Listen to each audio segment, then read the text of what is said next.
She showed up at his door with nothing but a worn suitcase, rain-soaked clothes, and a dead man's last wish. Caleb Thornton hadn't spoken to a woman in 3 years. Hadn't needed to, hadn't wanted to. The farm was enough. The silence was enough. But Lydia Harper wasn't asking for conversation. She was asking for survival. And the deal she put on the table, cold, desperate, impossible, would either save them both or destroy everything Caleb had left to his name. If you've ever watched someone lose everything before they found what mattered, stay with me. This one's going to hit different. Drop your city in the comments. I want to see how far this story travels. Hit like, and let's begin. The first thing people noticed about Caleb Thornton wasn't the scar. It was the way he moved through town like he was already apologizing for being there. Shoulders turned inward, eyes down, hat brim pulled low enough to cut the world in half. He bought his supplies fast, and he left faster, and nobody called after him to ask how the harvest was coming along or whether he'd heard about the Dempsey boy who'd broken his leg falling off a roof on Birch Street. Nobody called after him at all. That was just how things were in Red Hollow. The scar ran from the outer corner of his left eye down past his jaw, a thick, rope-like thing that had healed badly 6 years ago and never stopped looking raw, even now. A farming accident. That's what people said when they said anything at all. A thresher blade, a moment of terrible distraction, and a man who had walked into that morning looking one way and walked out looking like something that made women grab their children closer on the sidewalk. He knew what he looked like. He wasn't stupid about it. What he hadn't expected, what nobody had warned him about, was how quickly people would decide that a changed face meant a changed soul. As if the blade had cut out something essential along with the flesh. As if disfigurement was evidence of some moral failing they'd suspected all along. Within a year of the accident, the invitations to Sunday dinners stopped. The easy nods from men he'd worked alongside for a decade grew stiff and brief. A woman named Clara, who had been, for a short, uncomplicated time, something close to a sweetheart, wrote him a letter that was very kind and very final, and he'd burned it in the kitchen stove without reading it a second time. He'd learned not to need things he couldn't have. The Thornton farm sat about 4 miles northwest of Red Hollow's main street, tucked into a shallow valley where a creek called Miller's Run cut through the land before disappearing into a stand of cottonwoods. It wasn't much to look at from the road. A 2-story clapboard house that needed paint, a decent barn, 60-odd acres of mixed cropland, and a kitchen garden that had gone mostly to weeds since his mother passed 8 years back. But it was his, every inch of it, paid for in sweat and stubbornness, and 2 years of near starvation after his father's debts had come due all at once. He'd almost lost it then. Had actually been sitting in the county assessor's office preparing to sign away the north pasture when a man named Gerald Harper had walked through the door, pulled up a chair uninvited, and told the assessor to hold off. "I'll back the loan," Gerald had said, as easy as commenting on the weather. Caleb Thornton's good for it. Caleb had stared at him. He barely knew the man. Gerald Harper was a rancher from the east side of the valley, well-respected, comfortable without being rich, the kind of man who shook hands and meant it. "You don't even know me," Caleb had said. "I know your father raised you honest," Gerald had replied. "And I know an unfair situation when I see one." That was it. No lecture, no terms beyond what the bank required, no debt of gratitude demanded in return. Gerald Harper had simply done a thing because he thought it was right, and then he'd gone back to his own life, and Caleb had gone back to his, and they'd exchanged maybe 40 words total over the next several years. A tip of the hat here, a brief exchange about corn prices there. But Caleb had never forgotten it. You don't forget a man who pulls you back from the edge when he had every reason to keep walking. By the autumn of 1889, the farm was holding. Not thriving. Holding. The summer wheat had come in decent. The kitchen garden was still mostly weeds, and the barn needed a new section of roof before winter hit. Caleb did the work himself, dawn to dusk most days, with only a red cattle dog named Rust for company. Rust was 11 years old and half blind in one eye. They suited each other. The evenings were the hardest part. Not because they were lonely, exactly. Caleb had made a kind of peace with solitude, the way a man makes peace with a bad knee. You don't stop walking, you just adjust. But there was something about autumn evenings specifically, the way the light went gold and long across the fields before it died, that had a weight to it he couldn't quite shake loose. He'd been sitting on the porch with a cup of cooling coffee and a week-old newspaper he'd already read twice when he heard the sound of wheels on the dirt lane. He looked up. It was a rented buggy from the livery in town. He recognized the gray mare, a lazy animal named Duchess that the stable boy always overcharged for. The buggy came down the lane at a pace that suggested the driver wasn't entirely sure of the way, stopping and starting, once veering slightly left before correcting. Caleb set down his coffee. Russ lifted his head from the porch boards, one cloudy eye catching the last of the light. The buggy stopped in front of the gate, and a woman climbed down. She was maybe 25, 26. Dark hair pinned up but coming loose from a long day of traveling, wearing a dress that had been pressed carefully at some point hours ago and now showed every mile. She had a suitcase that appeared to be held shut by a leather belt buckled around its middle, which told him the latch was broken, which told him something about the state of things. She stood at the gate and looked at the house, and then at him on the porch, and something flickered across her face, relief and dread at the same time, which was an expression Caleb recognized because he saw it in his own reflection occasionally. She opened the gate. He stood up. "You're Caleb Thornton," she said. It wasn't a question. "I am." He came down the porch steps slowly, not wanting to spook her. He was aware, as he always was with strangers, of the scar. He watched for the moment her eyes found it, watched them widen slightly before she caught herself and looked him square in the face, like she was making a deliberate decision about where to keep her gaze. He noted that. Most people didn't bother with the decision. "I'm Lydia," she said. "Lydia Harper. Gerald Harper was my father." Caleb went very still. "Was," he said. "He passed 6 weeks ago." Her voice was steady, but there was something underneath it like old ice. The kind of steadiness you develop not because you aren't hurting, but because you've been hurting long enough that you've learned to talk through it. "Pneumonia. It came on fast." Caleb took off his hat. It felt inadequate, but it was the only thing he had to offer at that moment. "I'm sorry. He was a good man. I owed him more than I could ever repay." "He knew that," Lydia said. "He used to say you were one of the few people he'd backed in his life who never made him regret it." They stood there for a moment in the cooling evening air, and Russ limped down the porch steps to investigate the newcomer with his nose. Lydia looked down at the dog, and something in her face softened just slightly. She reached down and let him sniff her hand. "He doesn't bite," Caleb said. "He barely walks. He's sweet." She straightened up. "Mr. Thornton, I don't want to take up your evening. I've been traveling since before dawn, and I'm not at my best, so I'm going to say what I came to say plainly, and I hope you won't think worse of me for it." "Say what you need to say." She met his eyes, held them. "I have nowhere else to go." Oh, he brought her inside. He wasn't sure why, exactly. Reflex, maybe. Or the memory of Gerald Harper walking through a door and pulling up a chair without being asked. Whatever it was, he held the front door open, and she walked through it carrying that beat-up suitcase, and he put a kettle on the stove because it was the only hospitable thing he knew how to do on short notice. The kitchen was clean, at least. He kept it clean, one of his mother's insistences that had survived her. The rest of the house was functional, but bare in the way that happened when a man lived alone long enough and stopped noticing what was missing.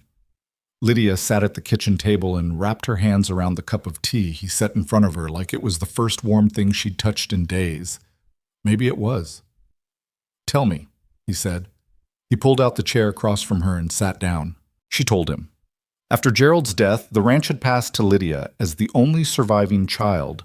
Her mother had died when she was 12, and her brother Thomas had gone east for work 5 years ago and hadn't written in 2. The ranch should have been manageable. It wasn't large, but it was solid, and Gerald had been careful with money.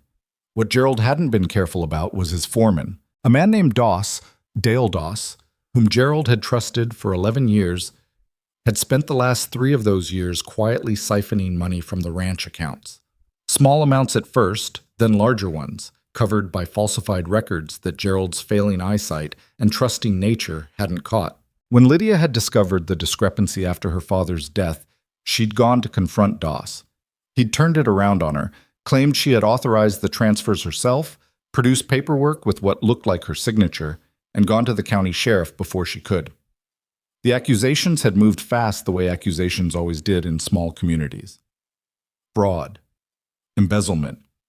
A grieving daughter stealing from her own father's estate. It wasn't true, Lydia said. Her voice was still that same careful steady. None of it was true. But once people hear a thing, especially about a woman alone— She stopped, pressed her lips together. The ranch hands quit. The neighbors stopped coming around. The bank froze the accounts pending investigation, and the lawyer my father used refused to take my case without a retainer I couldn't access. How did it resolve? Caleb asked. It hasn't, not officially. She looked down at her tea. The sheriff took Doss's word over mine. I had 30 days to vacate the property while the estate was held in review. That was 3 weeks ago. Where have you been staying? A pause. A boarding house in Millfield, until 4 days ago, when I couldn't make the rent. Caleb was quiet for a moment. Outside, the wind had picked up, pushing against the kitchen window with a low, persistent sound. You said your father left a message, he said. You wrote it in the letter you sent. She'd sent him a letter 2 weeks ago, a brief one, so formal almost, saying she needed to speak with him about a matter concerning Gerald Harper's final wishes. He'd read it 3 times, trying to figure out what it could mean, and had come up with nothing useful. Lydia reached into her coat pocket and produced an envelope. She set it on the table between them. He wrote it himself, she said, the week before he died, when he knew he was running out of time. He asked me to give it to you in person. Caleb looked at the envelope. Gerald Harper's handwriting on the front. Just his name, Caleb, in the slightly shaky script of a man who'd been fighting illness when he wrote it. He picked it up. He opened it. The letter inside was short. Gerald Harper, Caleb thought, had never been a man to use 10 words when 5 would do. Caleb, I don't have much time and I won't waste it on preamble. Lydia is going to need help. Real help, not the neighbor checking in kind. She's stronger than she looks and more stubborn than she ought to be, which means she won't ask easily. When she does, please listen. You are a good man and I have always believed that. I'm asking you to remember it when it matters. Gerald Caleb read it twice. Then he folded it carefully along its original creases and set it back on the table. He didn't say anything for a long moment. Lydia watched him with those careful eyes, not pushing, waiting. He wrote that before any of this happened, Caleb said finally. Before Doss, before the accusation. He was just— He paused. He just knew you'd end up in trouble at some point, and he sent you here. He knew I was proud, Lydia said quietly, and that I'd wait too long to ask for help on my own. He wanted to— Her voice caught, just barely. She cleared her throat. He wanted to make it easier, having someone already know they were supposed to help. Caleb understood that. More than he wanted to admit, he understood that. What is it you need? He asked. Specifically, say it plain. She looked at him steadily. And then Lydia Harper, who had been holding herself together with what appeared to be nothing more than sheer determination and an iron spine, said the thing she'd clearly been rehearsing for 200 miles. I need a legal situation that stabilizes mine. I need a permanent address for the court proceedings, a husband standing for the investigation, and— She stopped. Started again. I need someone who won't throw me out when it gets complicated, and it will get complicated. The kitchen was very quiet. You're talking about marriage, Caleb said. A practical arrangement. I'm not suggesting anything beyond what's necessary. You would have full use of a second pair of hands on this farm, which from what I can see you could use. I can work. I'm not fragile. My father raised me on a ranch. She said it fast, the way people say things they've been afraid to say. When the estate is resolved, if you want to dissolve it legally and quietly, we can do that too. I'm not here to trap you into anything. Caleb sat back in his chair. He looked at the woman across his kitchen table. She was exhausted, genuinely, bone-deep exhausted in a way that no amount of composure could fully hide. Her hands around the teacup had a slight tremor she was trying to control. Her eyes were clear and direct, and they had the particular quality of eyes that have cried a great deal recently and are currently on a strict prohibition from doing so again. He thought about Gerald Harper pulling up a chair in the county assessor's office and saying, "I'll back this man because it's right." He thought about sitting on this porch alone every evening for the next 30 years, watching the light go gold across fields he worked by himself. He thought about what it cost a person to walk up to a stranger's gate with a broken suitcase and say, "I have nowhere else to go." You'd have to stay in the house, he said. There's a spare room upstairs. I'll get the window fixed. The latch is broken and it lets in cold air. Lydia stared at him. Are you saying yes? I'm saying the window latch is broken and I'll fix it. He picked up his coffee cup, found it cold, and stood to put it in the wash basin. There are things to sort out. The paperwork, the legal side of it. We'd have to go to the courthouse. It would have to be real on paper. I won't do something halfway and have it come apart on you later. I understand. I work early, before dawn most days. I don't expect you to match that unless you want to. I want to. He turned around and looked at her. She was sitting straighter now. Some of the exhaustion still there, but something else underneath it. Something that looked like a person who has been underwater for a long time and has just broken the surface. There's a room at the top of the stairs, he said.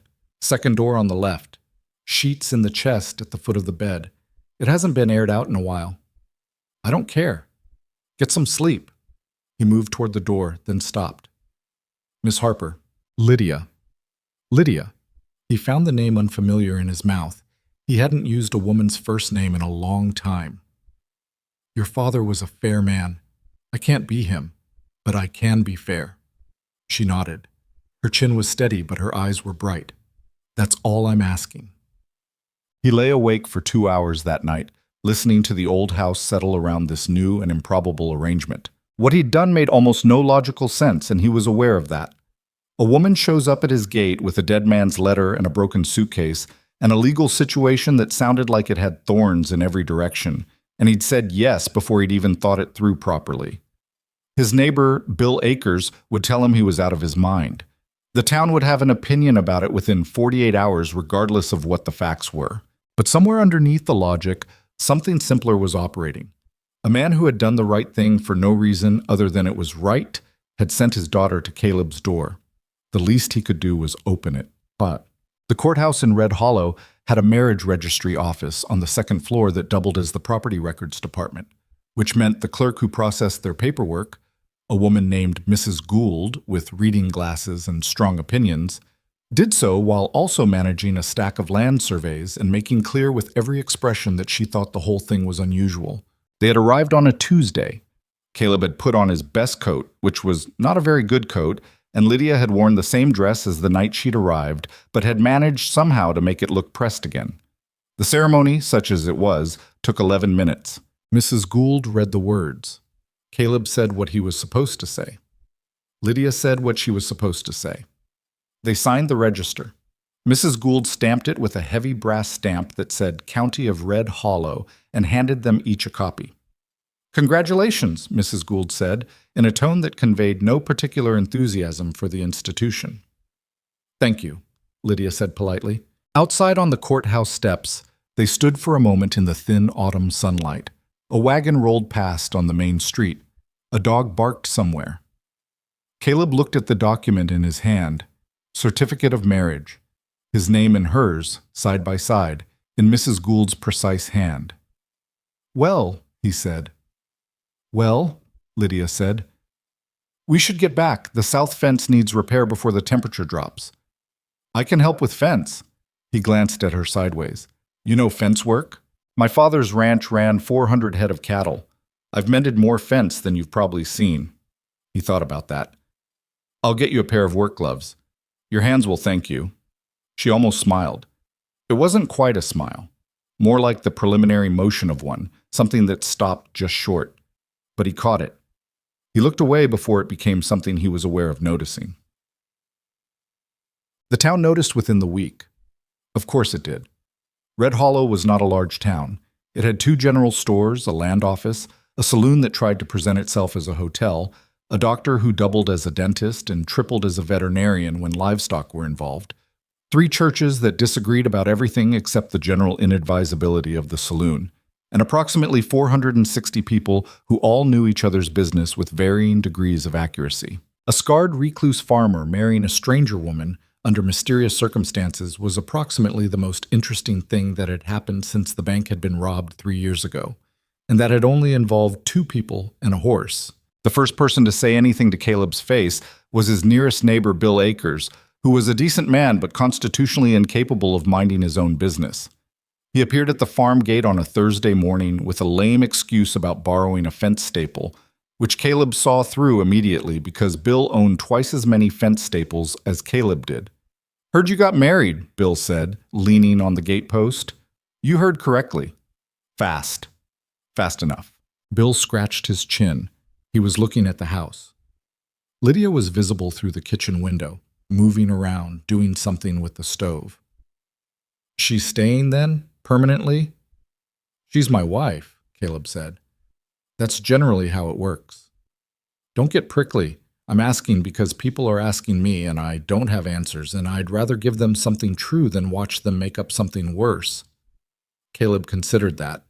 It was in fact a reasonable thing to say. "She's Gerald Harper's daughter," Caleb said. "She ran into bad luck after he passed. We knew each other through him." This was technically true if you stretch the timeline. "I had room and she needed a start. That's the whole of it." Bill looked at him a long moment. "She seems capable," he said finally. "Saw her repairing your kitchen garden fence this morning. She was using a level." "She knows what she's doing." "Good. You could use someone who knows what they're doing around here." Bill straightened up. "Just be careful, Caleb. You know how this town gets when it decides it has an opinion about something." "I know," Caleb said. He did know. He just didn't know yet how bad that opinion was going to get. Lydia took the farm in hand the way a person who has spent years watching someone else manage something badly finally gets to do it right. She didn't announce it. She didn't ask permission. She simply began. The kitchen garden was the first thing. It was October, late for most planting, but she ripped out the dead and overgrown, turned the soil, and put in winter crops, kale, leeks, late carrots, with the focused efficiency of someone who had been gardening since they could walk. She built a small cold frame from salvaged wood she found in the barn, covered it with old window glass Caleb had stacked in a corner and forgotten about, and explained to him, very matter-of-factly, that it would extend the growing season by 6 weeks. He hadn't known that. He stood at the edge of the garden, watching her work, and thought, "She knows things I don't." That was strange to feel about another person. He'd been managing alone so long that the possibility of someone knowing something he didn't had stopped occurring to him as a practical reality. The house she tackled more carefully, room by room, asking before she changed anything. She found 2 broken chairs in the spare room and fixed them using a method involving boiled hide glue that he'd never seen but that worked. She tracked down the source of the persistent cold draft in the sitting room, a gap behind the baseboard that hadn't been sealed, and caulked it with a mixture she made herself. She was, he discovered, deeply and practically competent in a way that had nothing to do with presentation or performance. She just knew how to do things, and she did them. What she couldn't fix was her own legal situation, which sat over the household like a low cloud. Twice a week she wrote letters, to the county circuit court, to a lawyer in the territorial capital she'd managed to contact through a newspaper advertisement, to anyone who might be in a position to act on her case. She wrote at the kitchen table in the evenings with her back straight and her handwriting precise and controlled, and occasionally she'd stop and press her fingertips against her eyes in a gesture that lasted exactly 3 seconds before she put her hands back on the pen and continued. Caleb, who had learned to read the small signals of a person who was managing, saw all of this and said nothing. The work was what she needed. Purpose was what she needed. He understood that because it was what he'd needed 6 years ago, when the accident had rearranged his world, and the only thing that had kept him from disappearing entirely into himself was the fact that the farm needed tending regardless of how he felt about anything. One evening, about 3 weeks in, he came inside from the barn to find supper already made, not the basic functional meals he was used to eating standing over the stove, but something that had clearly taken time. Stewed beef with root vegetables, fresh biscuits, a pot of coffee that had been timed to be ready when he came in. He stood in the doorway for a moment, hat in hand, genuinely thrown. "You didn't have to," he started. "I wanted to," she said. She was already moving around the kitchen with the quiet ease of someone who'd found their territory. "Also, I found that you had 3 different kinds of dried beans in the cellar and absolutely nothing done with any of them, which is a waste, so expect bean soup by end of week." "I like bean soup." "Good." She put a plate on the table. "Sit down before it gets cold." He sat down. He ate. And for the first time in longer than he could accurately calculate, The house didn't feel like a place he was merely occupying. It felt like somewhere someone actually lived. He didn't know what to do with that feeling, so he just finished his supper, said it was good, which it was, and went to check on the barn.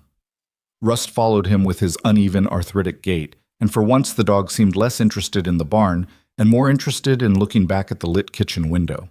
"Don't make it complicated," Caleb told the dog. Rust sneezed. The trouble arrived in the form of Margaret Blackwell, which was also more or less how trouble arrived in Red Hollow in general. Margaret Blackwell was 47, widowed, wealthy in the way that small-town wealthy people were wealthy, not actually rich by any large world standard, but possessing enough land and enough bank influence and enough social leverage that she functioned as a kind of informal authority over who was acceptable in Red Hollow and who was not. She had over the years decided that Caleb was not. It wasn't personal, exactly. Or rather, it was personal in the way that social cruelty is always personal while pretending to be about propriety. She had been the first to stop including him in community events after the accident, framing it as consideration for others' comfort. She had been the quiet voice that suggested, over several years, that a man that unsociable must be hiding something. She had, in ways that were never quite traceable, kept him at the edge of things. She had a gift for it. When word of the marriage reached her, via Mrs. Gould, who attended the same church, Margaret processed the information and began working with it immediately. The version she circulated had a particular shape: that Lydia Harper, a disgraced woman from the next county running from fraud accusations, had found Red Hollow's loneliest and most desperate man and attached herself to him for shelter and whatever money he could provide. That Caleb, poor scarred, isolated thing, was too hungry for company to ask the questions he should have asked. That it wasn't a marriage at all. It was a transaction, and one where he was being cheated. She didn't say it all at once or in one place. She was smarter than that. She said pieces of it to different people in different rooms, always framed as concern, always with that particular gentleness that made the most cutting things sound like worry. Caleb heard the version that had reached Bill Akers' third hand on a Saturday, standing at the feed store counter. He didn't say anything. He paid for his feed, and he went home, and he unhitched the horse, and he spent a long time in the barn not doing anything in particular except being very still in the way that he'd learned to be still when he was trying not to let something take hold of him. When he came inside, Lydia was standing at the stove, and she turned when she heard him and immediately said, "What happened?" "Nothing," he said. She looked at him with those direct eyes. Caleb. He had not expected her to use his name like that. Like she had a right to it, like they were people who used each other's names regularly and without formality. It caught him slightly off guard. "There's talk in town," he said. "About us. About you." Something shifted in her face. Not fear, not quite, but recognition. What kind of talk? He told her what he'd heard. He told it plain, without softening it, because she'd asked him to be fair, and he thought fairness included not wrapping bad news in cotton. She listened with her arms crossed over her chest, and when he finished, she was quiet for a moment. Her jaw had gone tight. "Margaret Blackwell," she said. "I've been hearing that name. The general store owner's wife mentioned her. She has influence in this town. More than she should, probably." Lydia uncrossed her arms.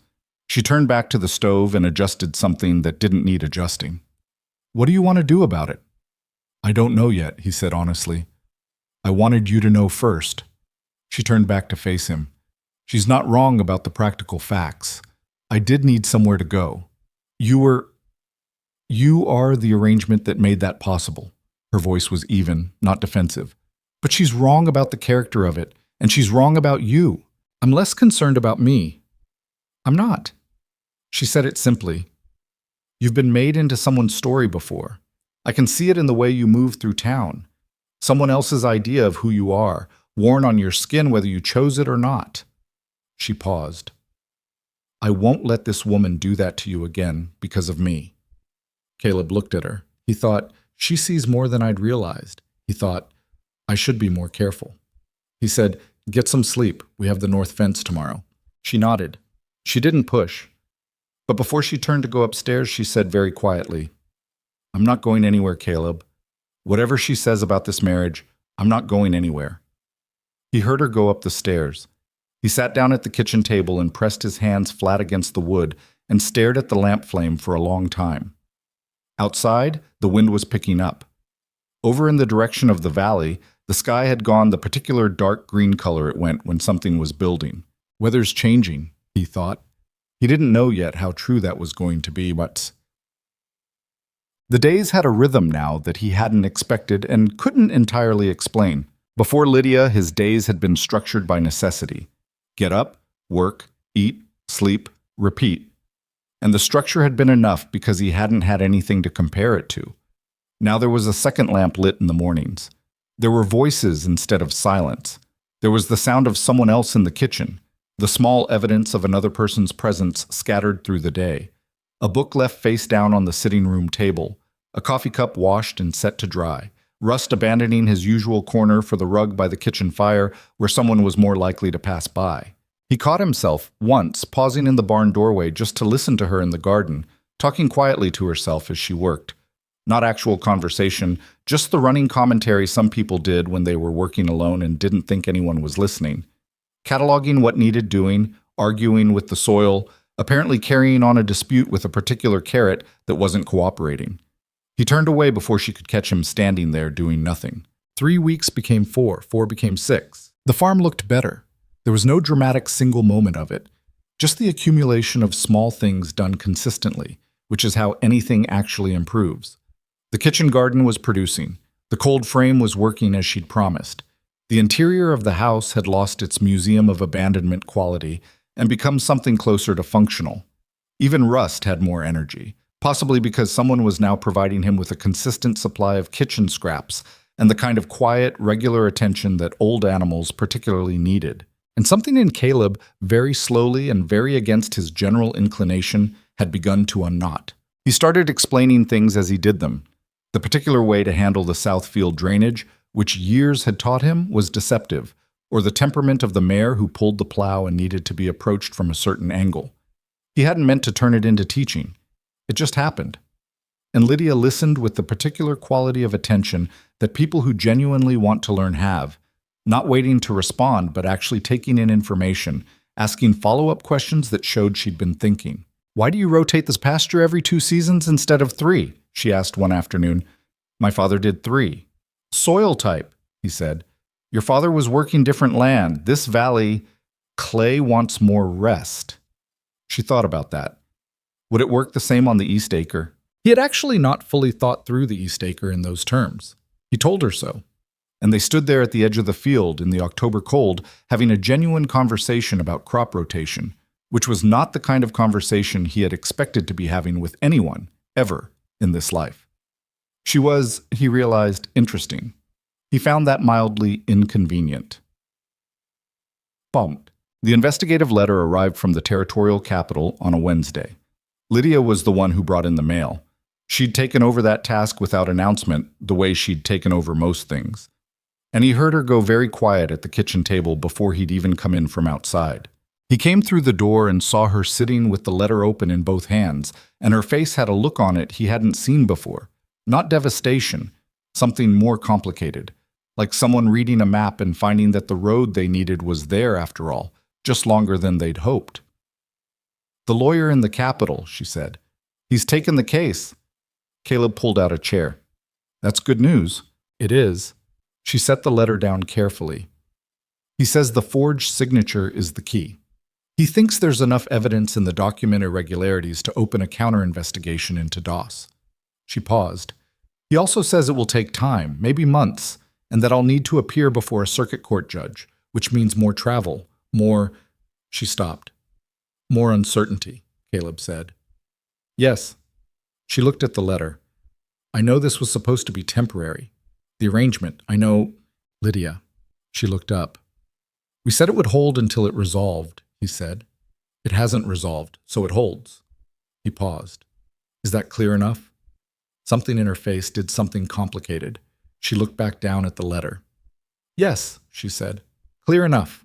He got up and poured himself more coffee and did not look at her again for a while, because he was suddenly aware that the thing he'd told Rust not to make complicated had, in some manner he hadn't entirely authorized, already become somewhat complicated.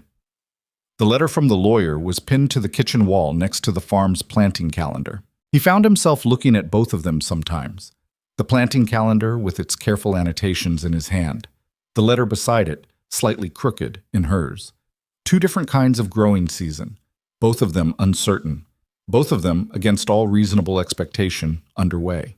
The rumor reached Lydia on a Friday, through the entirely predictable channel of a woman who believed she was being kind by delivering it.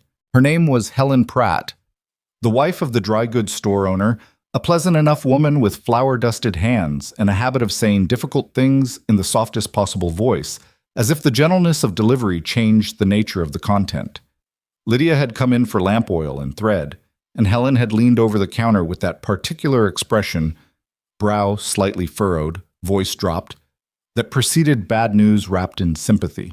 "I just think you should know what's being said," Helen began, "because I personally don't believe a word of it, and I think it's only fair—" "Tell me," Lydia said. Helen told her. The version circulating through Red Hollow's social fabric, stitched together, Lydia understood immediately, by Margaret Blackwell, was this: that Lydia Harper had arrived in Red Hollow deliberately, not out of desperation, but out of calculation.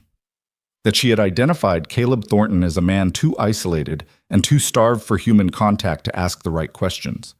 That the marriage was a legal shield, nothing more, designed to complicate the fraud investigation back in the next county by muddying the waters around Lydia's residency and assets.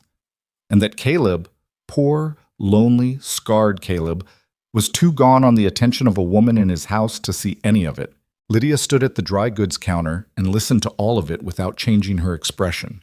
She paid for the lamp oil and the thread. She said thank you to Helen Pratt, who seemed faintly disappointed that the reaction had been so contained, and then she walked out to the buggy and sat in it for a full 3 minutes without picking up the reins. The anger was there. She knew how to locate it, a hot, pressurized thing sitting directly behind her sternum that she'd learned, over the course of a very bad year, to neither act on immediately nor swallow entirely. Both of those options caused damage. What you did was hold it, breathe through it, and figure out what it was actually telling you before you moved. What it was telling her, this wasn't going to stop on its own. Margaret Blackwell had made a calculation the same way Lydia was making one right now, and Margaret's calculation was that Lydia would retreat, that she'd recognize the social weight aligned against her and make herself smaller, that she'd keep her head down and stay on the farm and let the story solidify around her the way stories did when nobody was around to contradict them. She picked up the reins. She turned the buggy not toward home, but toward the center of town. There was a community meeting that evening, a regular monthly gathering at the Grange Hall about water rights and the coming winter road conditions, the kind of event where most of the town showed up because it was also, practically speaking, the main social occasion of the month. Margaret Blackwell would be there. The Pratts would be there. Bill Akers. The banker, a man named Holt. Most of the people who were currently holding an opinion about the Thornton marriage would be sitting in the same room. Lydia had been planning to skip it. She'd told Caleb she didn't think it was necessary. She was revising that position. When she got back to the farm, Caleb was on the barn roof with a hammer and a mouthful of nails, resetting the shingles that had started to lift. He looked down when she pulled up, reading her face the way she'd noticed he read things, quickly, without making a show of it. "What happened?" he called down. "I need you to come to the Grange meeting tonight," she said. He took the nails out of his mouth. "I don't go to those." "I know. Come anyway." He looked at her for a moment. Then he looked back at the roof section he'd been working on. She could see him calculating. Not whether she was serious, she thought, but whether he was going to let his own discomfort become her problem. "What time?" he said. 7. He went back to the nails. "I'll be ready." She brought the buggy into the barn and unhitched the horse and tried not to think too carefully about what she was planning to do, because she'd found that thinking too carefully about necessary things sometimes talked her out of them. The Grange Hall was a wide, plain building on the east end of town, with oil lamps along the walls and rows of wooden chairs that scraped against the floorboards every time anyone shifted. It smelled like sawdust and pipe smoke, and the particular collective warmth of people gathered in an enclosed space in cold weather. By 7, it was nearly full, maybe 80 people, which for Red Hollow represented a substantial portion of the adult population. Caleb walked in beside her and the room did what rooms did. Not dramatically, No one gasped or pointed. It was subtler than that. A wave of redirected attention, conversations fractionally pausing, glances that returned to the same point. She felt it more than she saw it, the way you felt a shift in current in water. She felt Caleb feel it too. His shoulders had done a slight thing, a bracing, barely perceptible, the physical memory of being the thing people looked at. She moved to a row of seats near the middle and sat down, and he sat beside her, and she said quietly without looking at him, "You don't have to do anything, just be here." "I'm here," he said, equally quiet. The meeting opened with the water rights discussion, which was genuinely contentious and occupied the first 40 minutes in a way that allowed the room to mostly forget about them. Lydia listened, asked one practical question about drainage timing that apparently surprised the meeting chair because he answered it seriously and then looked at her like he was recalibrating something. Margaret Blackwell was 3 rows ahead and to the left. She had come with 2 women from her social circle, the ones who formed the particular configuration that Lydia had observed in every community she'd ever lived in. A central woman with influence and 2 satellites who amplified it. Margaret was well dressed in the way that communicated effort without appearing to, and she had not looked directly at Lydia once since they'd arrived, which was itself a kind of statement. It was during the second agenda item, road maintenance funding, that Margaret made her move. Not loudly, not even obviously to most of the room. She leaned toward the woman beside her and said something behind her hand, and the satellite woman's eyes cut sideways toward Lydia, and 2 other people nearby caught the gesture and leaned in slightly.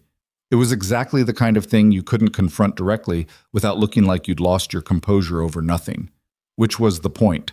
Lydia stood up, not because the agenda called for it, not during a pause or an invitation. She simply stood, and the movement was direct enough that the meeting chair stopped mid-sentence. "I'm sorry to interrupt," she said, and her voice came out steady, which she was grateful for. "I know this isn't on the agenda, but I've become aware that there are questions about my husband and me circulating through this community, and I'd rather address them directly than let them continue in corners." The room had gone very quiet. 80 people, and the only sound was the wind pressing against the Grange Hall's north wall. She didn't look at Margaret. She looked at the room. "My name is Lydia Thornton. My father was Gerald Harper, who some of you knew. He ranched East Valley for 20 years and dealt honestly with every man and woman in this county. When he died, I inherited a situation that had been corrupted behind my back by a man my father trusted. I won't detail the legal particulars tonight because they're before a court. What I will say is that I came to Red Hollow with nothing, and that Caleb Thornton offered me a fair arrangement at a time when I needed one." She paused. "That is the truth of our marriage. Not strategic, not fraudulent. 2 people making the best decision available to them with what they had." She let that sit for a moment. Then she said, "I don't expect this community to trust me on the basis of one speech. Trust is earned, and I understand that. But I would ask that people extend the same courtesy to my husband that any of you would want extended to yourselves, which is to say, wait for evidence before you decide what someone is." She sat down. Beside her, Caleb had gone very still. The meeting chair cleared his throat. "Well," he said. "Thank you, Mrs. Thornton." He looked at his agenda sheet. "Road maintenance funding. Holt, you had the floor." The banker, Holt, a narrow-shouldered man with careful eyes, had been looking at Lydia with an expression that was difficult to read. He picked up his notes and continued. The meeting moved on. After it ended, as people were filing out and conversations reassembled themselves, something happened that Lydia hadn't calculated for. 3 people came up to speak to them. Not many, in the scale of a room of 80, but 3 where she had expected none. A woman whose husband had known Gerald Harper, an older farmer who shook Caleb's hand and said simply, "Good to see you out, Caleb," and Helen Pratt, who appeared looking mortified in a way that suggested she'd processed the evening and arrived at some conclusions about her role in it. "I shouldn't have," Helen began. "It's fine," Lydia said, because it was, in the sense that it was done and fixable things were worth not dwelling on. Margaret Blackwell left without speaking to either of them. She walked past close enough that Lydia could have reached out and touched her sleeve, and she looked somewhere above and beyond them in a way that was its own kind of communication. Outside, walking back to the buggy in the cold night air, Caleb was quiet for a long time. "You didn't tell me you were going to do that," he said finally. "I didn't entirely know I was going to do it until I did it. That's—" He stopped. Started again.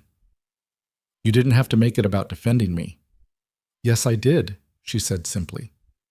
"Because it was about you. What she's been saying is about you as much as me." He was quiet again. The town's lights were behind them now, the road going darker as they moved toward the farm lane.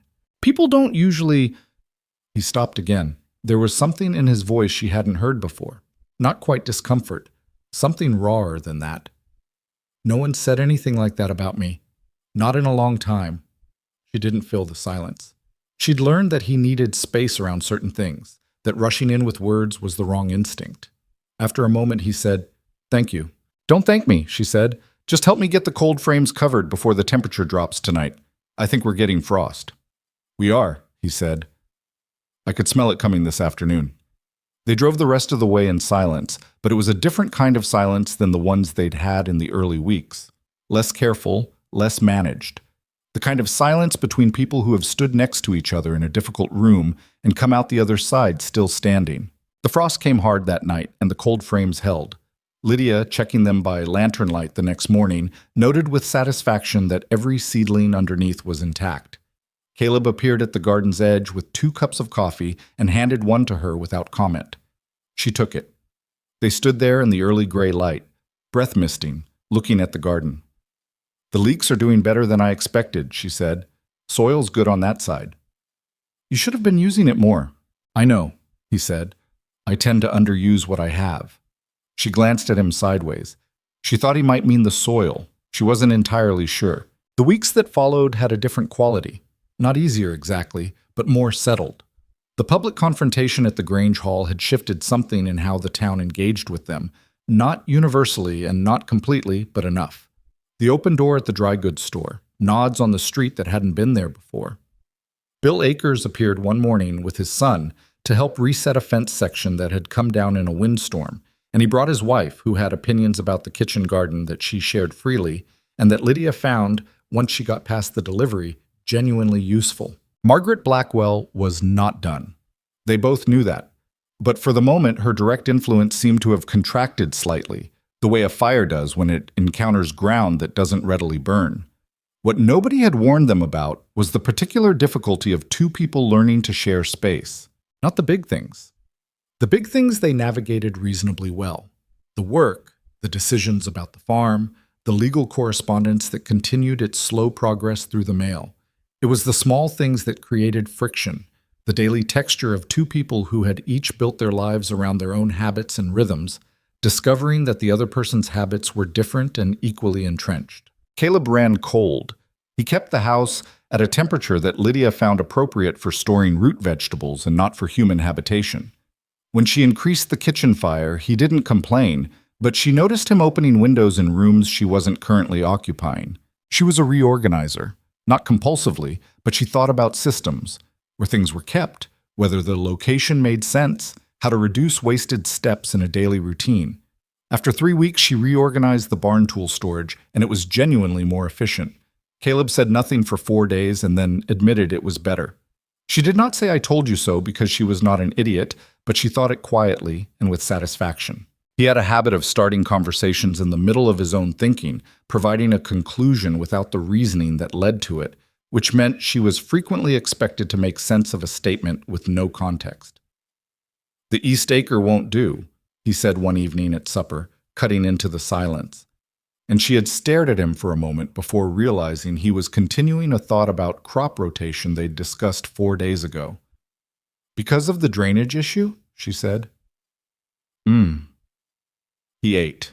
She had grown up in a house with a father who talked constantly, who narrated his thinking out loud like running commentary, who filled rooms with words the way some people filled them with furniture.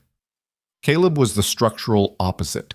His silences were not hostile, she'd learned. He simply didn't say things until he'd already thought them through completely, which meant by the time he spoke, he was ready to be done with the subject, and she was just arriving at it. They were working on it. One evening in mid-November, she came downstairs to find him at the kitchen table with what appeared to be an accounting ledger spread out in front of him. And the look on his face was the one she'd privately categorized as the load-bearing worry, the expression that meant something was genuinely wrong, and he was trying to solve it without mentioning it. She sat down across from him without being invited. "What is it?" she said. He looked at the ledger, then at her. He seemed to be running a brief internal debate about whether to minimize it. "The spring seed order," he said finally. "I'd planned to expand the wheat on the north field. I had the money set aside, but the roof repairs cost more than I'd calculated, and I'm about $90 short of what I need to do it right." $90 was not a small amount. Lydia was quiet for a moment, doing the math. "Show me the ledger," she said. He hesitated, that instinctive old hesitation of a man who had managed alone for long enough that sharing his problems felt like exposure. "Caleb," she said patiently, "show me the ledger." He turned it toward her. She looked at it for a long time. She asked 3 questions, 2 about specific line items, and 1 about the pricing he'd gotten for last summer's wheat. He answered them. "You're undercharging Holt's broker," she said. "You've been undercharging him for at least 3 seasons by my calculation. He's the only buyer local enough. He's not the only buyer in the county. He's just the closest one." She turned the ledger back toward him and pointed to a number. "Your wheat quality is better than average. The yield weight proves it. You should be getting 6 cents more per bushel.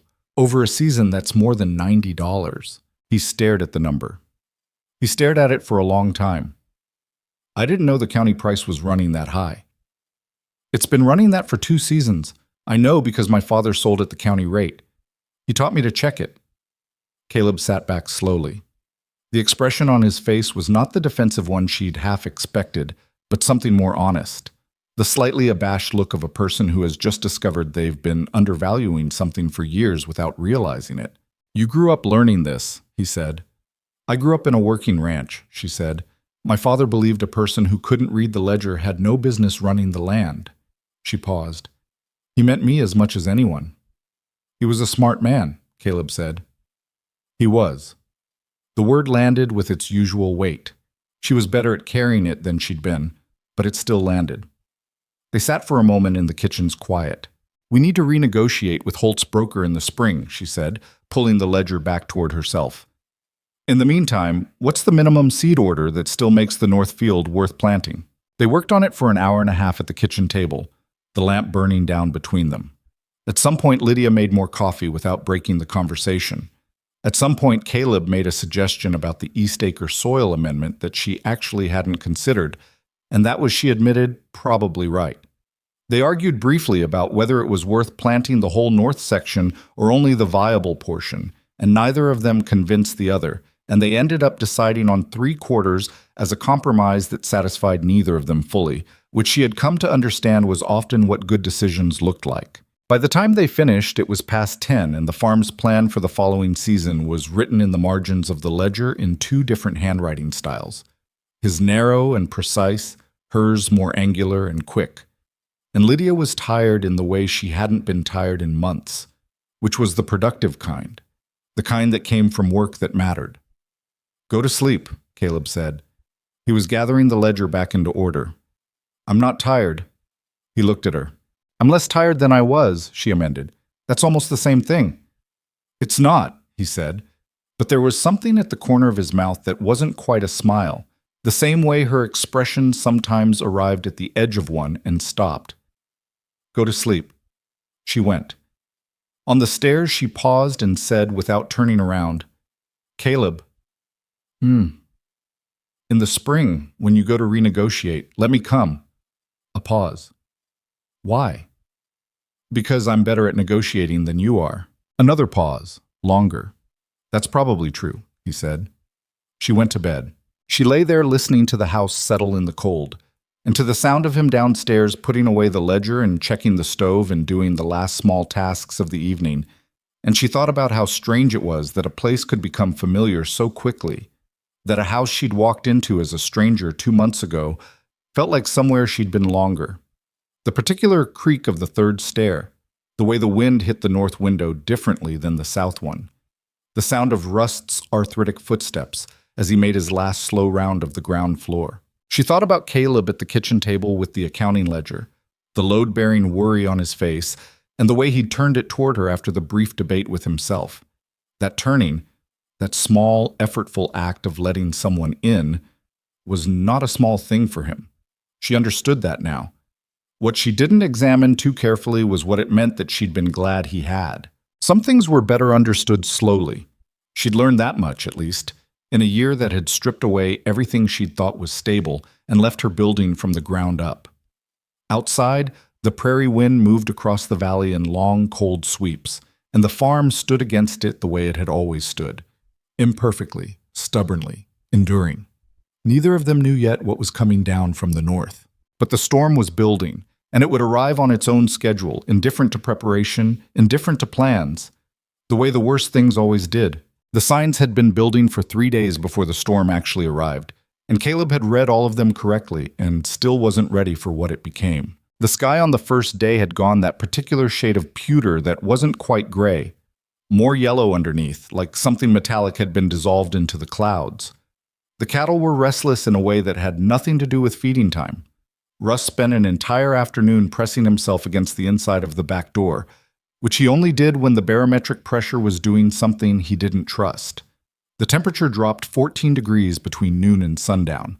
"Bad one coming," Caleb said at supper that evening. "How bad?" Lydia asked. "Bad enough." He'd looked at his plate.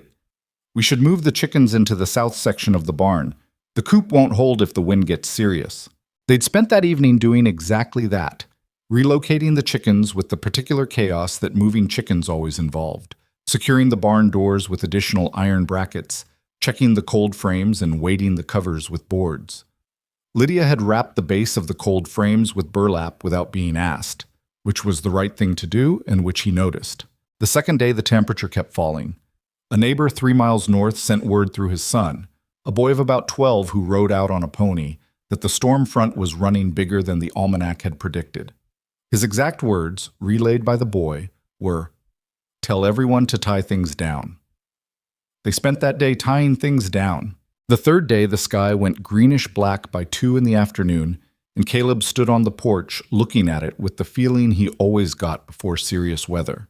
Not fear exactly, more like the heightened attention of something very old in the back of his brain, the part that understood the prairie in a language older than words. "Get inside," he told Lydia. "The mare's still in the east paddock.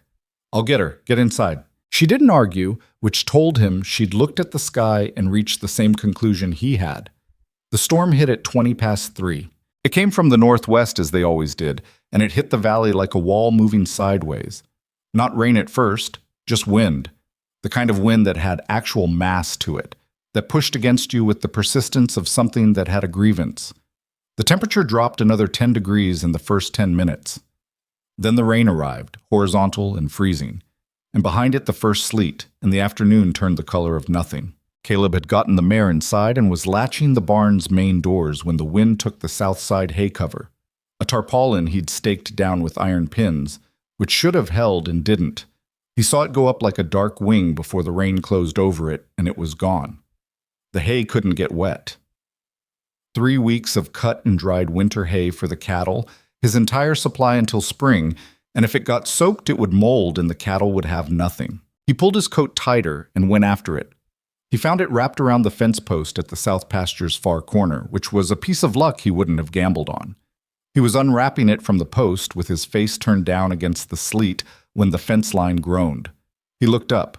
The cottonwood at the south pasture's edge, an old tree, 40 years at least, and he'd known it was compromised because a section of the root base had rotted out over the summer, and he'd meant to address it, had put it on the mental list of things to address and not yet gotten to it, was moving in a way that trees weren't supposed to move, not bending with the wind, swaying from the root. He had time to register this and to think, it's going to come down. Then he heard Lydia's voice behind him. He spun around. She was there, 20 feet behind him, at the edge of the pasture, because, of course, she was there, because she'd looked out and seen the tarpaulin go, and she'd pulled on her coat and followed him out, and she was holding a spare rope, and she had that expression that meant she'd come to help and hadn't anticipated being told to stay away. He moved before he thought about it. "Lydia." The tree came down. Not all at once. It went in 2 stages. the way large things fell when they were reluctant to let go. First, the root system gave on the compromised side and the whole tree tilted, groaning. And in the half second that tilting happened, Caleb was already crossing the distance between them at a dead run, because the angle of the fall was wrong, because the crown of the tree was going to come down across the fence line, and she was standing right there and she hadn't seen it yet. She was looking at him, not at the tree.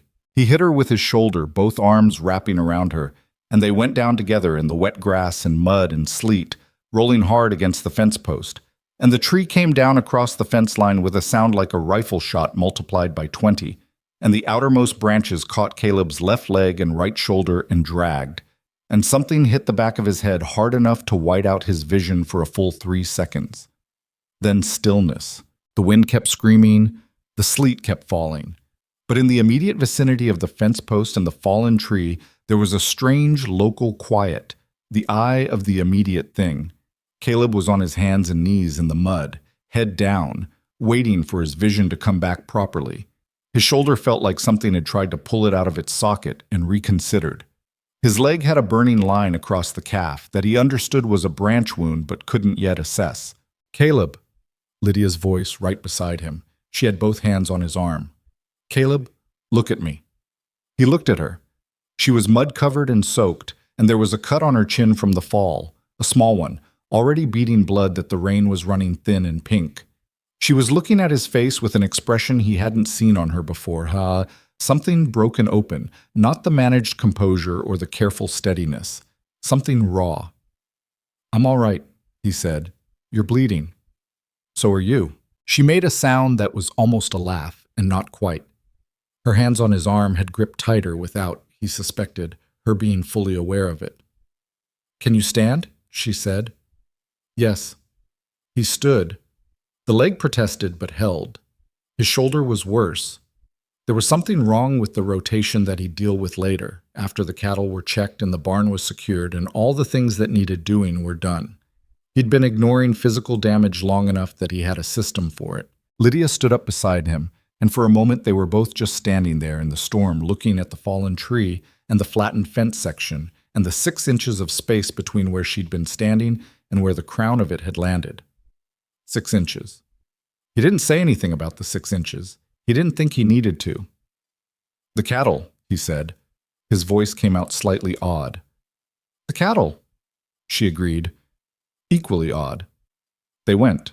The next 2 hours were the focused, exhausting work of managing an angry storm and frightened animals simultaneously, checking the herd in the north pasture, moving 3 cows who'd gotten into a section of fence the wind had damaged, getting the barn's water supply secured against the freeze. Caleb's shoulder got progressively harder to use, which meant Lydia took over anything that required both arms above chest height, which she did without comment and without making it something he had to feel bad about. He held things one-handed and directed when necessary, and tried not to move the shoulder in the ways that made it go white-hot. By the time they got back to the house, it was nearly dark, though dark was mostly theoretical in a storm this heavy because the visibility had been poor since 3. They came through the back door into the kitchen and stood dripping on the floor, and both of them were shaking slightly. The combination of cold and adrenaline leaving the body at the same time, which always felt worse than either one separately. Lydia went straight to the stove and started building up the fire with the efficiency of someone who'd already decided what needed to happen and was executing the plan. Caleb pulled off his coat and immediately regretted the movement his shoulder required to do it, and stood there with it half off until Lydia turned around, took one look at him, and came over and helped him out of it without saying anything. "Sit down," she said. "I need to check." "You've checked everything. The animals are in. The barn is secured. Sit down." He sat down. She brought a basin of warm water and a cloth, and she looked at the back of his head, which had a lump on it that she probed with careful fingers, and which he tried not to react to because it hurt more than the shoulder, actually. "I don't think it's serious," she said, "but I want to know if you feel sick or your vision goes strange." "It won't." "If it does," she said firmly, as if he hadn't spoken, "you tell me." She moved to his shoulder. She had her hands on either side of it, assessing, and he sat very still and watched her face, which was focused and intent and still had the small cut on her chin that had mostly stopped bleeding. "I don't think it's dislocated," she said. "Badly wrenched. It'll need rest and it'll hurt for a week." She paused. Did you know this was already damaged? She had her thumb on a particular spot along the back of the shoulder joint, and the accurate location of that pressure told him she'd found the old injury. The one from 4 years ago when he'd gone off a horse in the dark. There's old scar tissue here. I know, he said. You've been compensating for it. For a while. She made a brief sound that communicated several things at once, none of them particularly charitable to his habit of working through old damage without addressing it. She wrapped the shoulder with a strip of cloth from the medicine chest, firm enough to provide support, not so tight as to cut circulation, and she did it the way someone who'd done this kind of thing before did it. Not uncertain, not tentative. Your father teach you that too?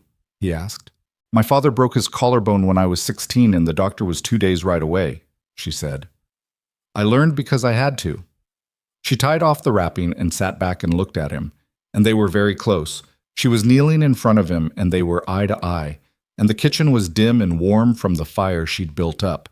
And outside the storm was still going, the wind still working at the corners of the house. The cut on her chin was small and already darkening to a bruise around it. That needs cleaning, he said. He meant the cut. I'll do it. I'll do it. He reached for the cloth in the basin. His hands were steadier than they had any right to be. He dabbed at the cut with the damp cloth, careful, and she held very still with her chin tilted up slightly, and the kitchen was very quiet under the storm's noise. He said, You should have stayed inside. You should have told me the tree was compromised. I would have told you. When? When I got around to it. She exhaled through her nose. Caleb, if you're going to have a partner in running this farm... She stopped herself. The word landed in the room and she let it. If we're going to run this farm together, she said more carefully, I need to know the actual state of things. All of it. Not what's convenient to mention. He looked at her. All right, he said. The tree, she said. What else? He thought about it honestly. The east fence line has 2 posts that need replacing. The loft pulley is seized. I've been using the block manually. The water line to the stock tank runs shallow on the north side and freezes before the rest of them, which means I've been breaking ice by hand every morning since October. She stared at him. All winter, she said flatly. It's not every morning. It only takes 10 minutes. Caleb? She pressed her hand briefly to her forehead. We could have fixed that weeks ago. I would have helped. I didn't want to add to... I'm your partner on this farm, she said. Not a guest. Not a situation to be managed. Her voice had gone quiet in the way that was more serious than loud. I came here with nothing and you let me in, and I am grateful for that. I will be grateful for that for the rest of my life. But I am not a charity case you're protecting from the hard parts. That's not what I came here to be. He didn't say anything for a moment. Outside, something, a loose board somewhere on the barn exterior, was banging in the wind, a rhythmic, percussive sound that measured the silence between them. I know that, he said. I know that's not what you came here to be. Then act like it. I'm trying, he said. And the way it came out, not defensive, genuinely effortful, the admission of a man who had lived so long inside his own self-sufficiency that letting someone in was actual work he had to do consciously, made her expression shift. She looked at him for a long time in the firelight. I know you are, she said finally. Quieter. I know. He became aware that his hand was still near her face from cleaning the cut. He lowered it, picked up the cloth, and folded it and set it on the basin's edge. The water line, he said. I know how to reroute it. It'll take half a day. We can do it when the ground thaws. Good, she said. And the fence posts. I can help with the fence posts. I know you can, he said. He said it simply, without condescension, a statement of actual fact that he meant. And something in her face registered that, the small difference between a man tolerating a woman's help and a man genuinely accounting for what she was capable of. The storm ran itself out sometime around midnight. They both stayed up later than they should have, Lydia checking the cold frames by lantern light around 10 and coming back in to report that 2 had shifted but none had broken, Caleb doing a final count of the cattle by lantern through the barn window because his shoulder wouldn't let him sleep anyway. They moved around each other in the kitchen making tea and then not drinking much of it, both winding down from the particular high-alert state that a serious storm produced. At some point, Rust, who had spent the entire storm pressed under the kitchen table, relocated to the rug in front of the fire, and Lydia sat down on the floor next to him and put her hand on his side, and the old dog leaned into it with his eyes half closed. Caleb came and sat in the chair beside the fire, which put him close enough to see the bruise on her chin properly for the first time in better light. It was going purple around the edges. It looked worse than it was, probably, but it looked bad enough. "Does it hurt?" he asked. Some." She kept her eyes on the fire. Her hand was still moving slowly on Rust's side, and the dog was making a sound that was almost but not quite a purr, an old dog's approximation of contentment. "Does your head hurt?" "Some," he said. She almost smiled, the preliminary motion of it. "We're a pair," she said.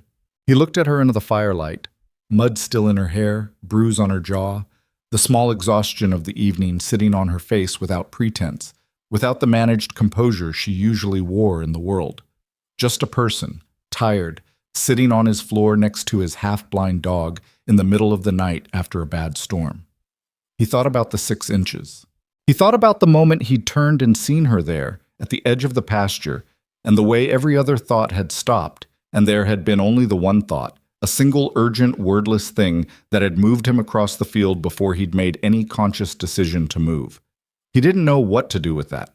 He'd been not knowing what to do with it since the moment the tree went down, and they were both in the mud, and she'd had both hands on his arm, and her face had been broken open in a way he'd never seen it before. "Lydia," he said. She looked up at him.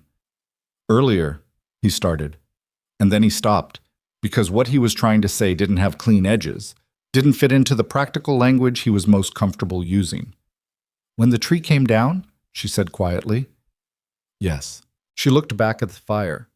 Her hand had stilled on Rust's side. "I was frightened," she said, simply, the way she said things when she'd decided to be honest instead of composed. "When I saw the tree going and you were running, I couldn't tell for a moment if you were going to reach me in time." "I wasn't sure either," he said. She looked back at him. "I've been telling myself," she said slowly, "that this is an arrangement, that the practical facts of it are the whole of it, that we're—" She stopped, pressed her lips together. "I've been telling myself that because I thought it was the sensible thing to hold on to, a clear boundary, a clear understanding, no complications." "That's what I've been telling myself too," he said. Another pause. "It's not working very well," she said. "No," he said.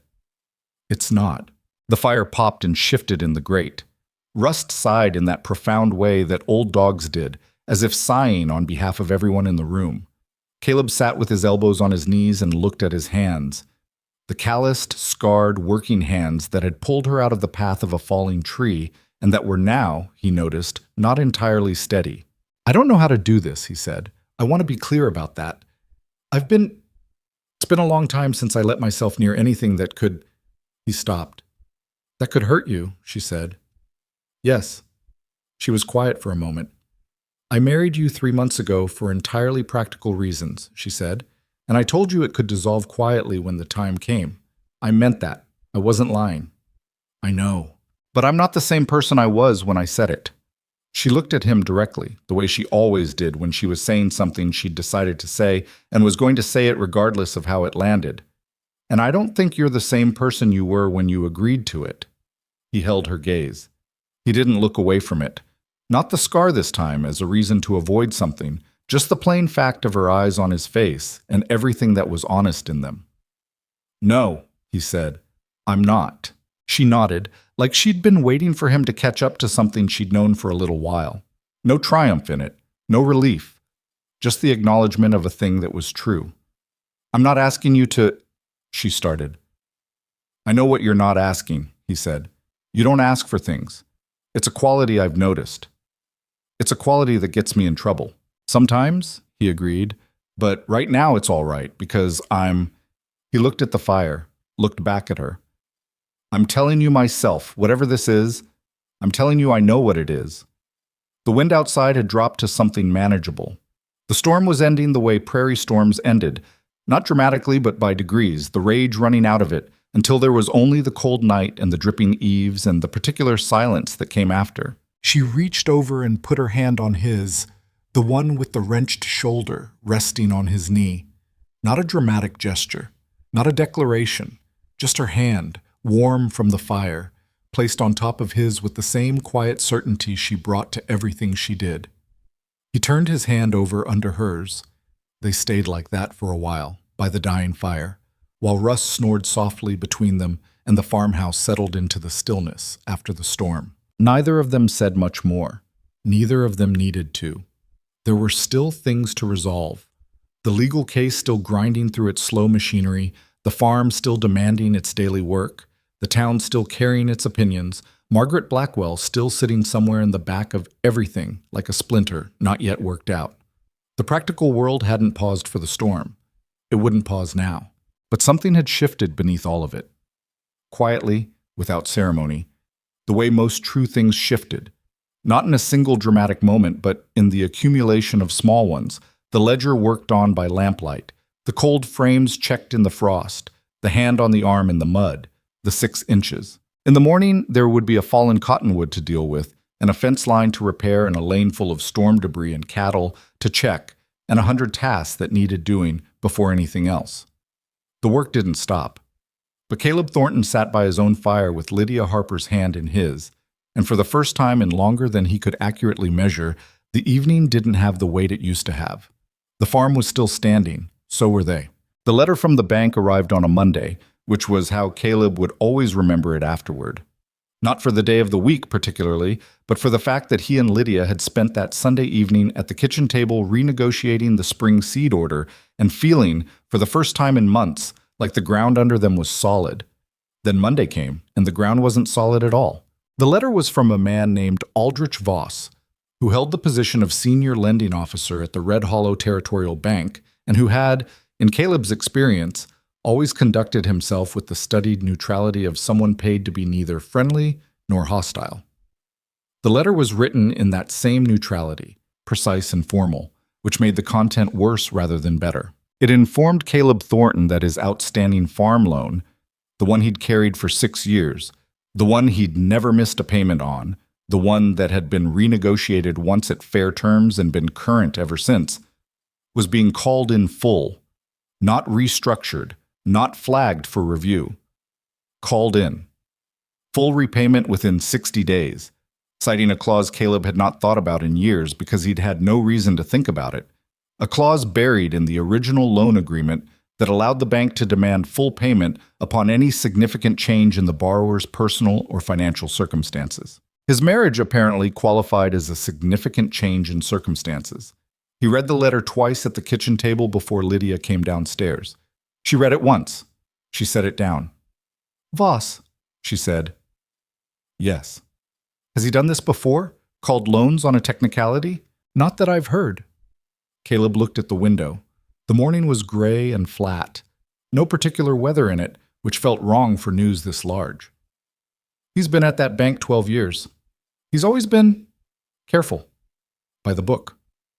"Someone leaned on him," Lydia said. "Yes." She didn't say the name. She didn't need to. They both knew which direction pressure in Red Hollow came from when it came with money behind it. 60 days. Caleb did the math he'd already done 3 times since opening the envelope. The full loan balance was $420, a number he could not produce in 60 days through any combination of harvest sales, livestock, or savings without selling a substantial piece of the farm itself, which would collapse the operation he'd spent 6 years building back up, and which, once sold, he would never be able to buy back at any price he could afford. "There's an attorney," Lydia said. She was already moving to the shelf where she kept her correspondence organized, a system she'd built in the first month and which had proven, several times over, to be the kind of practical foresight that made Caleb feel both grateful and slightly ashamed that he'd never had anything similar. "The one handling my case in the Capitol. His name is Elias Marsh. He mentioned in his last letter that he had some familiarity with frontier banking law. A capital attorney costs more than I have to spend on legal fees." "I know that," she said, without looking up from the correspondence box. "Let me write to him anyway. I want to know whether this call-in is actually enforceable under the clause they've cited, or whether they're counting on you not knowing to challenge it. Caleb looked at her. She found the letter she was looking for and looked up and caught his expression. What? Nothing, he said. Write to him. She wrote that morning and sent it with the afternoon post. In the meantime, Caleb went to see Voss himself because whatever was being done to him through the mail, he wanted to look the man in the face and take the measure of it. The bank was on the main street, 2 doors down from the land office, a solid brick building that suggested stability, which Caleb thought was ironic under the circumstances. Voss received him in his office with the slightly pained expression of a man who had been hoping to avoid exactly this conversation. He was a thin man in his late 40s with careful hands that he kept folded on his desk like he was consciously managing them. His office smelled like paper and pipe tobacco, and the particular dry warmth of a room kept too hot in cold weather. "Thornton," he said, "I expected you'd come in." "Did you?" Caleb sat down without being asked and put his hat on his knee. "Then let's skip the part where we pretend the letter is a surprise to both of us and talk about what it actually is." Voss's carefully neutral expression flickered. "The clause is in your original agreement." "I know what's in my agreement. I want to know who asked you to invoke it." Caleb kept his voice level. This was something he'd learned over years of being underestimated. That quiet was more effective than loud. That the men who shouted in banks accomplished less than the men who made bankers uncomfortable by staying very still and asking precise questions. Voss looked at his folded hands. "The bank makes its own—" "Voss." Caleb leaned forward slightly. "I have never missed a payment. Not once in 6 years. You know that because you've managed this account for 4 of those years. Something changed recently that made this loan suddenly worth calling, and we both know what it was and who it involved. I'm not asking you to violate a confidence. I'm asking you to look at me and tell me whether you believe this is right." A long pause. Voss looked up. His expression had shifted, the professional neutral cracking slightly at the edges to reveal something more human underneath. Something that looked like a man who had done something he wasn't comfortable with and had been hoping not to have to sit across from the consequence of it. "The clause is legitimate," Voss said carefully. "As written." "As written," Caleb agreed. "And as deployed?" Another pause, shorter this time. "I'd encourage you," Voss said, "to review your loan agreement carefully, all of it, including the sections regarding grounds for challenge." He said it precisely, looking directly at Caleb, and then he looked back down at his desk in the manner of a man who had said as much as he was going to say and was indicating the conversation was over. Caleb stood up. He put his hat on. "Thank you for your time," he said. He walked out of the bank and stood on the main street in the thin winter light and understood that Voss had just told him, in the language of a man operating at the edge of what his position allowed, that there were grounds to fight this and that he should find them. He went home and told Lydia. She listened with her arms folded and her expression doing the thing it did when she was processing information quickly and not yet ready to speak. Then she went to the correspondence box again and pulled out Caleb's original loan agreement, which she had apparently located and filed at some point in the past weeks. He hadn't known she'd done that, hadn't known she'd gone through the farm's legal paperwork at all, and his first instinct was a brief flash of the old defensive discomfort before he caught it and let it go, because she had been right to do it, and he needed to stop being surprised when she was right.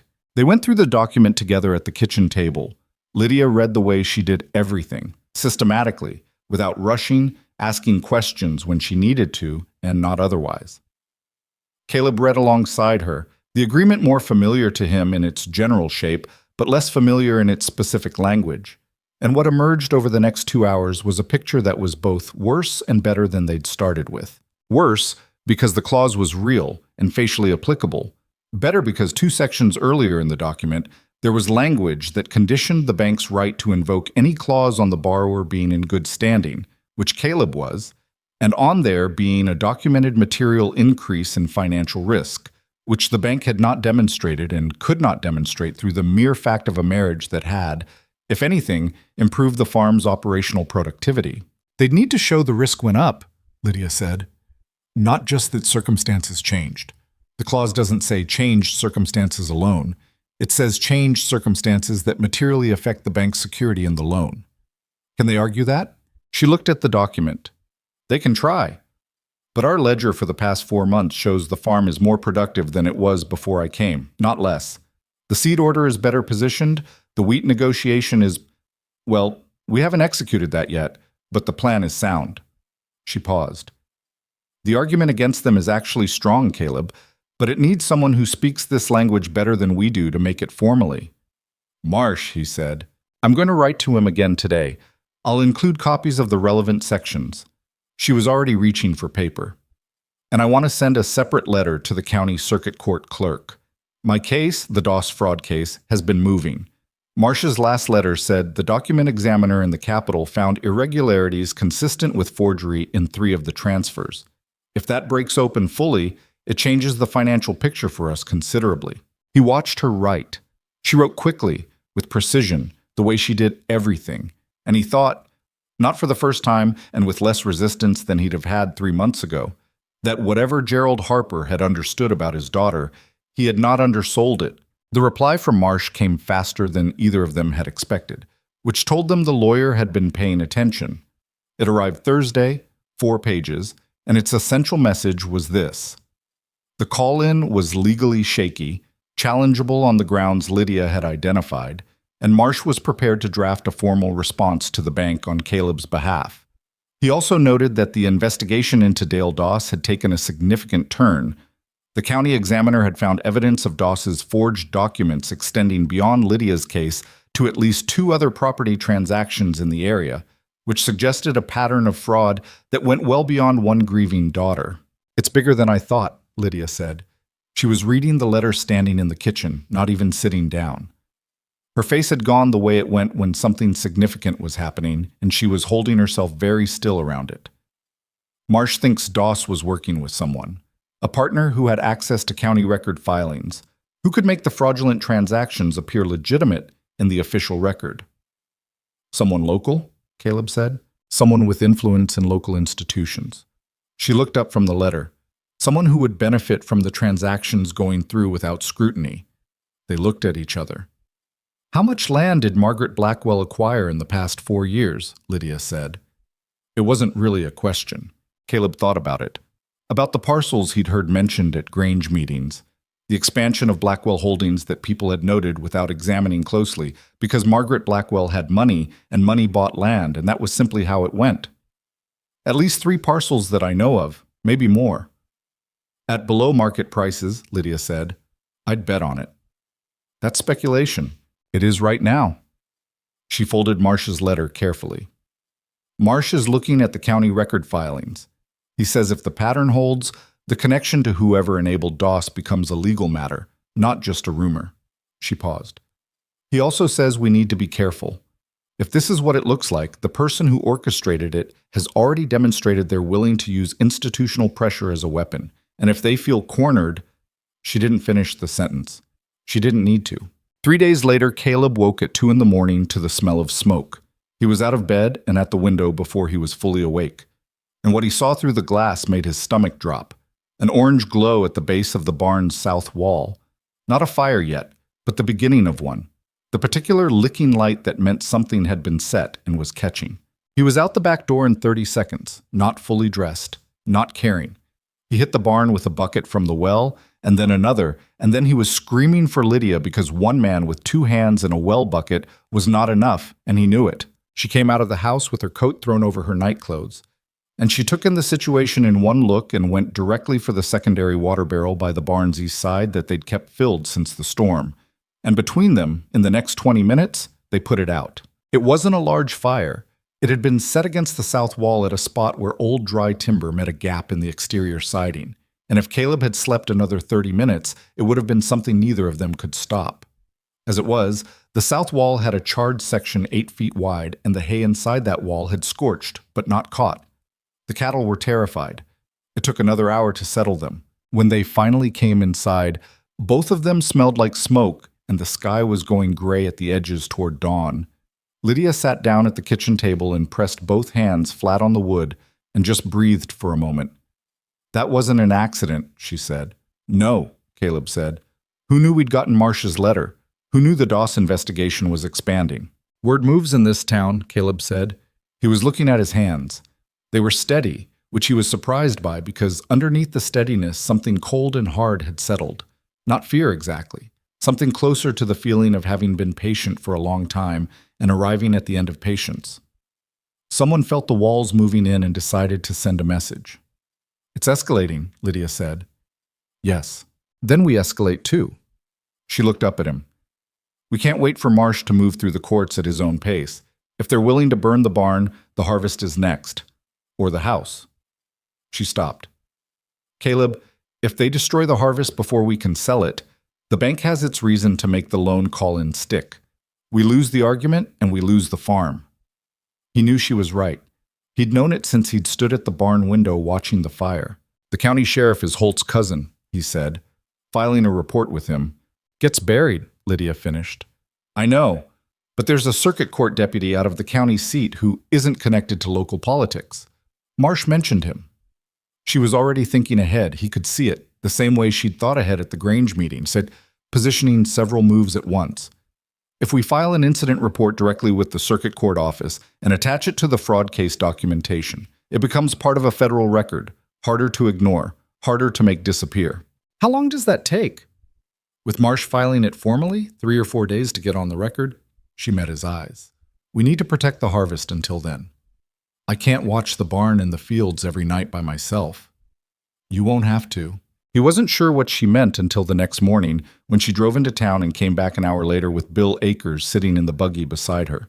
Behind them, on horseback, were 2 of Bill's farmhands and a man Caleb recognized as Owen Pratt, Helen's husband, who had never in Caleb's memory done anything that didn't benefit Owen Pratt directly, which meant Lydia had made some argument that had gotten through to him. She had also, apparently, stopped at the feed store and spoken to 3 other men who had dealings with Caleb Thornton over the years and who had their own reasons to dislike the way certain land transactions in the county had gone.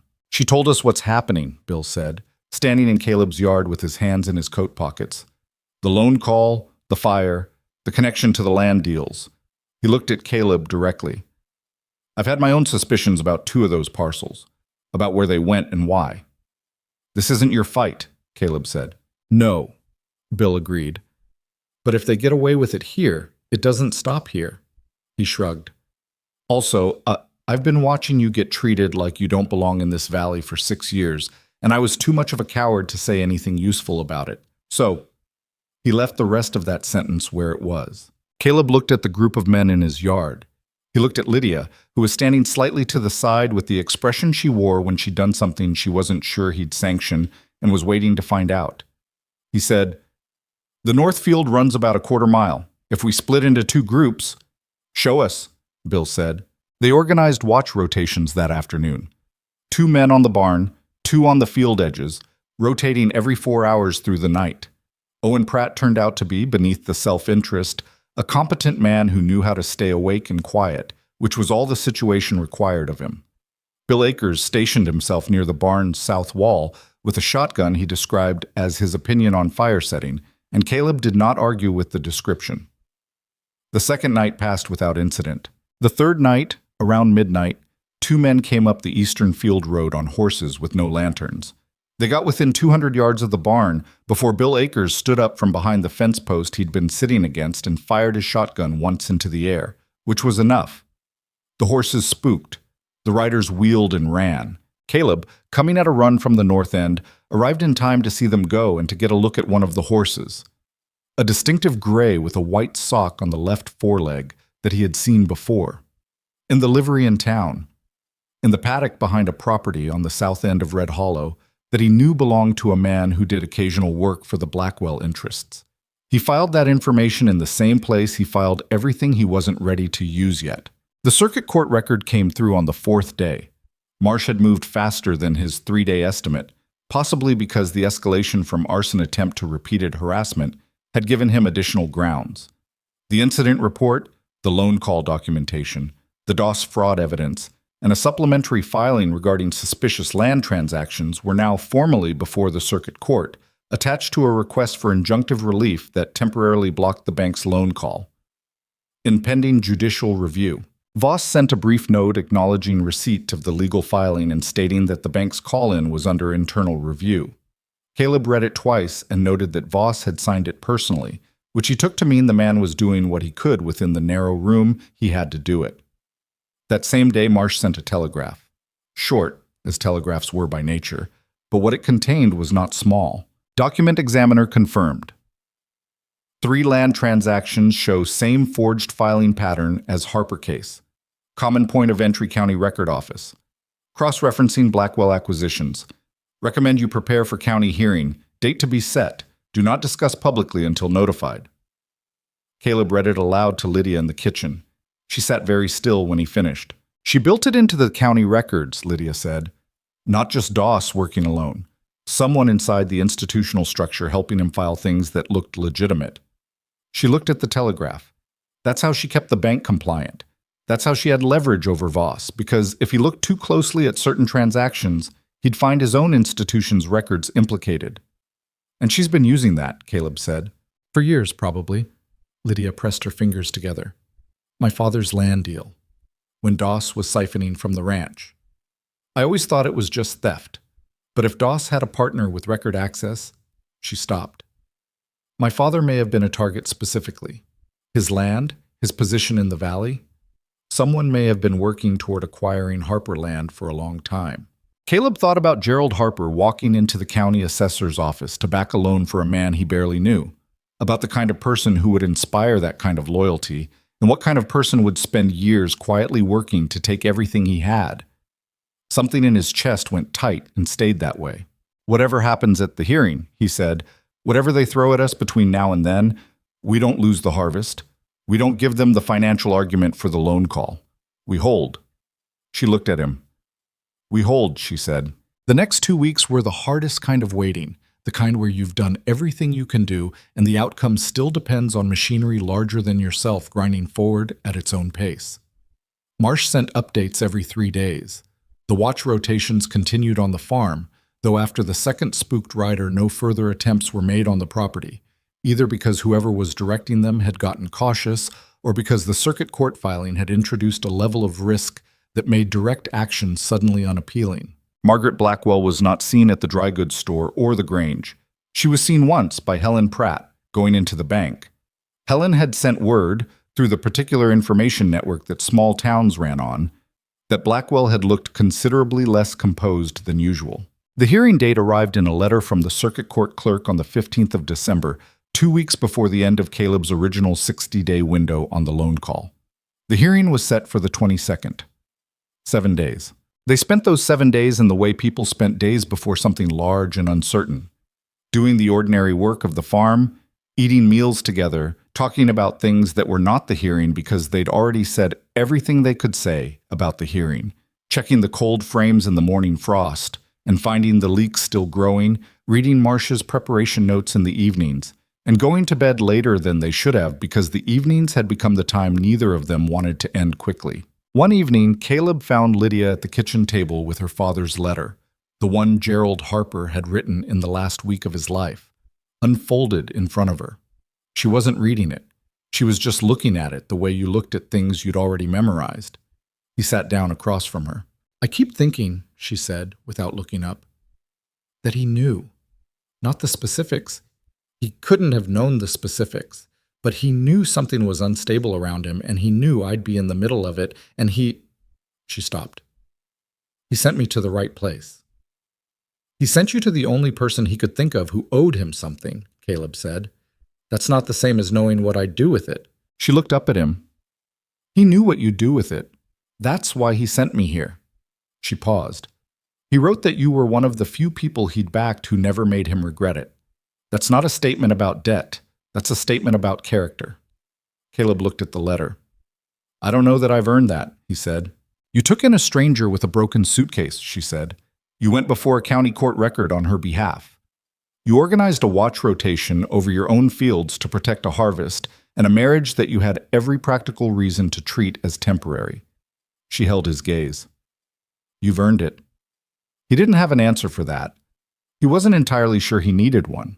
Outside, the December cold pressed against the farmhouse with its steady, impersonal weight, and inside the kitchen the lamp burned warm, and in 4 days they would walk into a county courtroom and lay everything out in front of people with the authority to end it one way or another.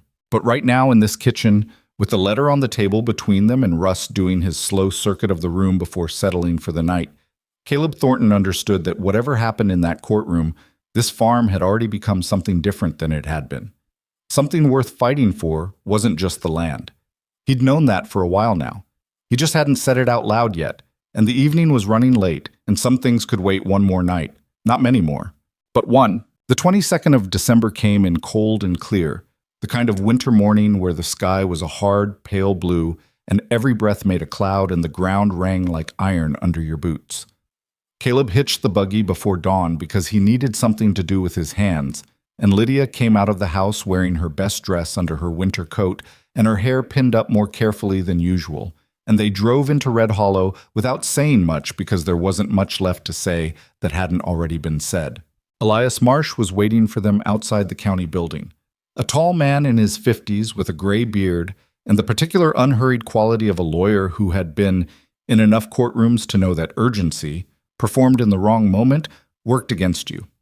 He shook Caleb's hand and nodded at Lydia with the respect of a man who had read 4 months of her correspondence and understood who he was dealing with. "They'll have representation," Marsh said quietly, the three of them standing on the courthouse steps. Blackwell retained a man from the Capitol. Good lawyer. Expensive. "Better than you?" Lydia said. Marsh considered this without offense. "Different kind of better. He's better at obfuscation. I'm better at clarity." He pulled open the courthouse door. Today, clarity wins. The hearing room was not large. It held maybe 60 people and it was nearly full, which told Caleb that word had moved through Red Hollow the way it always did. Completely, and ahead of any announcement. He recognized faces as he walked to the front. Bill Akers, near the back, who gave him a brief nod. Helen Pratt, who had apparently decided that bearing witness was the least she could do. Owen Pratt beside her, which surprised Caleb slightly. Several of the men who had stood watch on the farm during those tense December nights. The feed store owner. The Grange meeting chair.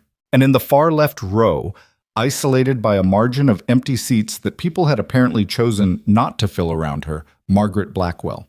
She was dressed formally, composed, and she was looking at a fixed point somewhere above the judge's bench, with the expression of a person who had decided that if she didn't acknowledge what was happening, it might become something other than what it was. Her lawyer, the man from the Capitol, was a broad-shouldered figure named Carver, who arranged his papers with the deliberate unhurriedness of a man charging by the hour and comfortable with it. The circuit court judge was a woman named Honorable Clara Fitch, which Caleb had not expected, and which he noted seemed to recalibrate something in Carver's body language when she entered. A slight adjustment, the kind a man made when his assumptions about a room had been wrong. Judge Fitch was somewhere around 60, with gray hair and reading glasses on a chain, and the kind of face that had heard a great many things and retained the ability to be unimpressed by most of them. She called the hearing to order, and it began. Marsh had told them it might take all day. It took 4 hours. Carver opened for Blackwell's position with the argument Caleb had expected, that the bank's loan call was legitimate, that the marriage between Caleb Thornton and a woman under active fraud investigation represented a genuine change in financial risk, and that the various accusations being leveled at his client were the desperate maneuvers of people trying to deflect from their own legal jeopardy. He was good at it. Caleb sat and listened and felt the argument land in the room with a certain weight, and he watched Judge Fitch's face, which gave nothing away. Marsh's opening was shorter. He laid out 3 things with the precision of a man who had decided that 3 things, clearly stated, were worth more than 10 things muddied. First, the loan agreement's clause was contingent on demonstrable increased financial risk, which the bank could not demonstrate because the farm's productivity had increased, not decreased, in the period in question. Second, the timing of the loan call-in, occurring within weeks of Lydia Thornton retaining capital counsel for the fraud case, was not coincidental. Third, the fraud case itself had expanded through independent document examination to implicate a pattern of land acquisition that directly connected to interests represented in this courtroom. On that third point, he produced the document examiner's report, all 41 pages of it. Carver objected to its introduction on grounds of relevance. Judge Fitch looked at him over her reading glasses. "Counselor, I'll determine relevance. Proceed, Mr. Marsh." The document examiner's report, read into the record in the portions Marsh selected with surgical care, told a story that the hearing room heard in progressive silence. The forged transfers from the Harper estate. the identical filing pattern in 3 subsequent land transactions, the county record office entries that had facilitated those transactions appearing legitimate, the timeline that placed those entries during specific periods when a particular individual had documented access to the filing office through her position on the County Land Advisory Board. Margaret Blackwell sat in her row and did not move. Carver attempted to interrupt twice and was told to wait his turn. When Marsh finished, Judge Fitch asked 2 questions of her own. The first was about the chain of custody of the document examiner's findings. The second was about the specific dates of the record office access logs, which Marsh produced from a second folder with the calm of a man who had expected exactly these questions. Carver's response, when his turn came, had lost something. Not the words were still arranged professionally, but the weight behind them. He challenged the document examiner's methodology, which was the right move legally and the wrong move practically, because the methodology was solid, and pushing on it only drew more attention to what it had found. Lydia was called to testify. She sat in the witness chair and she answered Marsh's questions in the direct, unhurried way she did everything. And when Carver cross-examined her, she looked at him steadily and said what was true without elaboration and without retreat. And once, when he attempted to characterize her arrival at Caleb's farm as predatory and calculated, she said, "My father asked me to go there. He believed Caleb Thornton was a good man. He was right. You can characterize that however you need to for your argument, but those are the facts." The hearing room was very quiet after that. Caleb was called briefly. About the farm's productivity records, about the watch rotation, and the arson attempt. Marsh had coached him on brevity, and he kept to it, but when Judge Fitch asked him directly whether he believed the loan call-in had been made in good faith by the bank, he said, "No, Your Honor, I don't. And I think the bank's own lending officer knows it."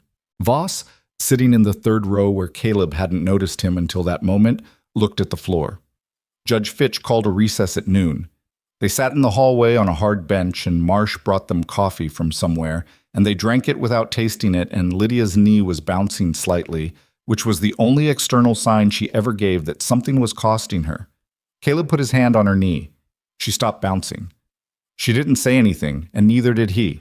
When the hearing resumed, Carver made one final argument about the separation of the fraud case from the loan matter, that even if his client's conduct regarding the land transactions was found to be irregular in a separate proceeding, it had no bearing on a straightforward banking dispute.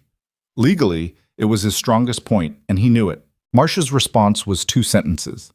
The loan dispute and the fraud case share an origin point, the systematic undermining of the Thornton farm's financial stability by an interested party who stood to benefit from its failure. They are not separate matters. They are the same matter viewed from 2 angles. Judge Fitch wrote something on her notepad. Then she ruled. The loan call-in was suspended pending full judicial review of the fraud case and its connections to the land transactions. The bank to take no collection action against the Thornton farm during the review period. The fraud investigation against Lydia Thornton was formally closed, the evidence having demonstrated beyond reasonable doubt that the signatures on the contested transfers were forged. A referral was issued to the Territorial Attorney General's office regarding the pattern of land transaction irregularities and the individuals implicated in facilitating them. She said Margaret Blackwell's name once, in the context of that referral, and she said it without particular emphasis, which was somehow more damning than any raised voice. It was over in 7 minutes. Carver gathered his papers without speaking to his client. Margaret Blackwell stood and walked out of the hearing room before the public gallery had fully registered what had happened, and the particular set of her shoulders as she went, the rigidity of a person holding themselves together by sheer will, was the last Caleb ever saw of her in any professional or social context. She sold her Red Hollow properties within 6 months and relocated to somewhere the territory's gossip network identified as her sister's home in another state. And if that felt like justice, it also felt smaller than Caleb had expected justice to feel, because it usually did. What he remembered, walking out of that courthouse into the December cold with Lydia beside him, was not the ruling or Carver or the look on Blackwell's face. What he remembered was Marsh shaking both their hands on the courthouse steps and saying simply, "Well done," and meaning it for both of them equally. Bill Akers was waiting at the bottom of the steps. He fell into step beside Caleb and didn't say anything elaborate, because Bill wasn't an elaborate man. He said, "Come by for supper sometime this week. My wife's been cooking for an army since Tuesday, in case there was something to celebrate. He paused. There's something to celebrate. Caleb looked at him. Yeah, he said, there is. The drive home was quiet in the way that the drive in had been quiet, but entirely different in character. On the way in, the quiet had been the tight, coiled silence of people carrying something heavy toward an uncertain destination. On the way home, it was the quiet of people who had set something down. Lydia sat beside him with her hands folded in her lap and her eyes on the road, and at some point she exhaled, a long, slow breath, the kind that had been held for months, and didn't say anything. And he didn't say anything, and the mare picked her own pace on the familiar road back to the farm. The cold frames were intact when they got home. The cattle were where they should be. Rust met them at the gate, moving with his arthritic dignity, and looked at them both with the one good eye as if he'd expected nothing less. That evening, Caleb built up the fire in the sitting room, which he almost never used, and they sat in it together, and Lydia said, "The spring seed order." "What about it?" "We should increase the Northfield allocation, now that the loan pressure is off." She was staring at the fire with the particular expression that meant she was doing math in her head. "If the wheat price holds at county rate and we plant the full section..." "Lydia," she looked at him. "The seed order can wait until tomorrow," he said. She looked at him for a moment. Then something in her face relaxed. Genuinely, the last held tension of the day finally releasing. "All right," she said. They sat in silence for a while. Not the managed silence of the early weeks, but the comfortable, unselfconscious kind that took time to build and that neither of them had entirely noticed building until it was already there. "My father would have liked today," she said eventually. Not sad, just honest, the way she said most things. "He'd have had opinions about Marcia's closing argument," Caleb said. She almost laughed. "He would have said it needed one more sentence. He'd have been wrong." "He usually was about specifics," she said. "He was better at the big things." She paused. "He was right about you." Caleb was quiet for a moment. He looked at the fire. "I wasn't sure I'd be," he said. "When she first came to the door, I wasn't sure I had what it took to be what he thought I was." "Neither was I," Lydia said. "About myself, I mean. I came here because I had nowhere else, not because I thought I was capable of building something." She paused. "I didn't know I still had that in me." He understood that. More than she probably knew, he understood it. The way a person could lose confidence in their own capacity for building things, not through a single catastrophic failure, but through the slow accumulation of hard years in isolation and the daily evidence that the world had decided you were less than you were. You stopped expecting yourself to amount to anything. You started keeping your hopes small enough not to hurt when they didn't work out. And then sometimes, if you were lucky in the way that had nothing to do with luck and everything to do with the right person showing up at the right time, you found out you'd been wrong about yourself. He reached over and took her hand. She turned it over and held his, and they stayed that way by the fire until it burned down low, and Rust had long since settled into sleep, and the farmhouse was quiet around them. He had something to say. He'd been working toward saying it for a while, not drafting it, not the way Lydia drafted letters with their careful precision, but carrying it around with him the way you carried something that needed to be said, but that you kept finding wasn't quite the right moment for, and then finding that the moments kept passing, and understanding at some point that you were using the wrong moment as an excuse for not being brave enough. "I know this started as a practical arrangement," he said.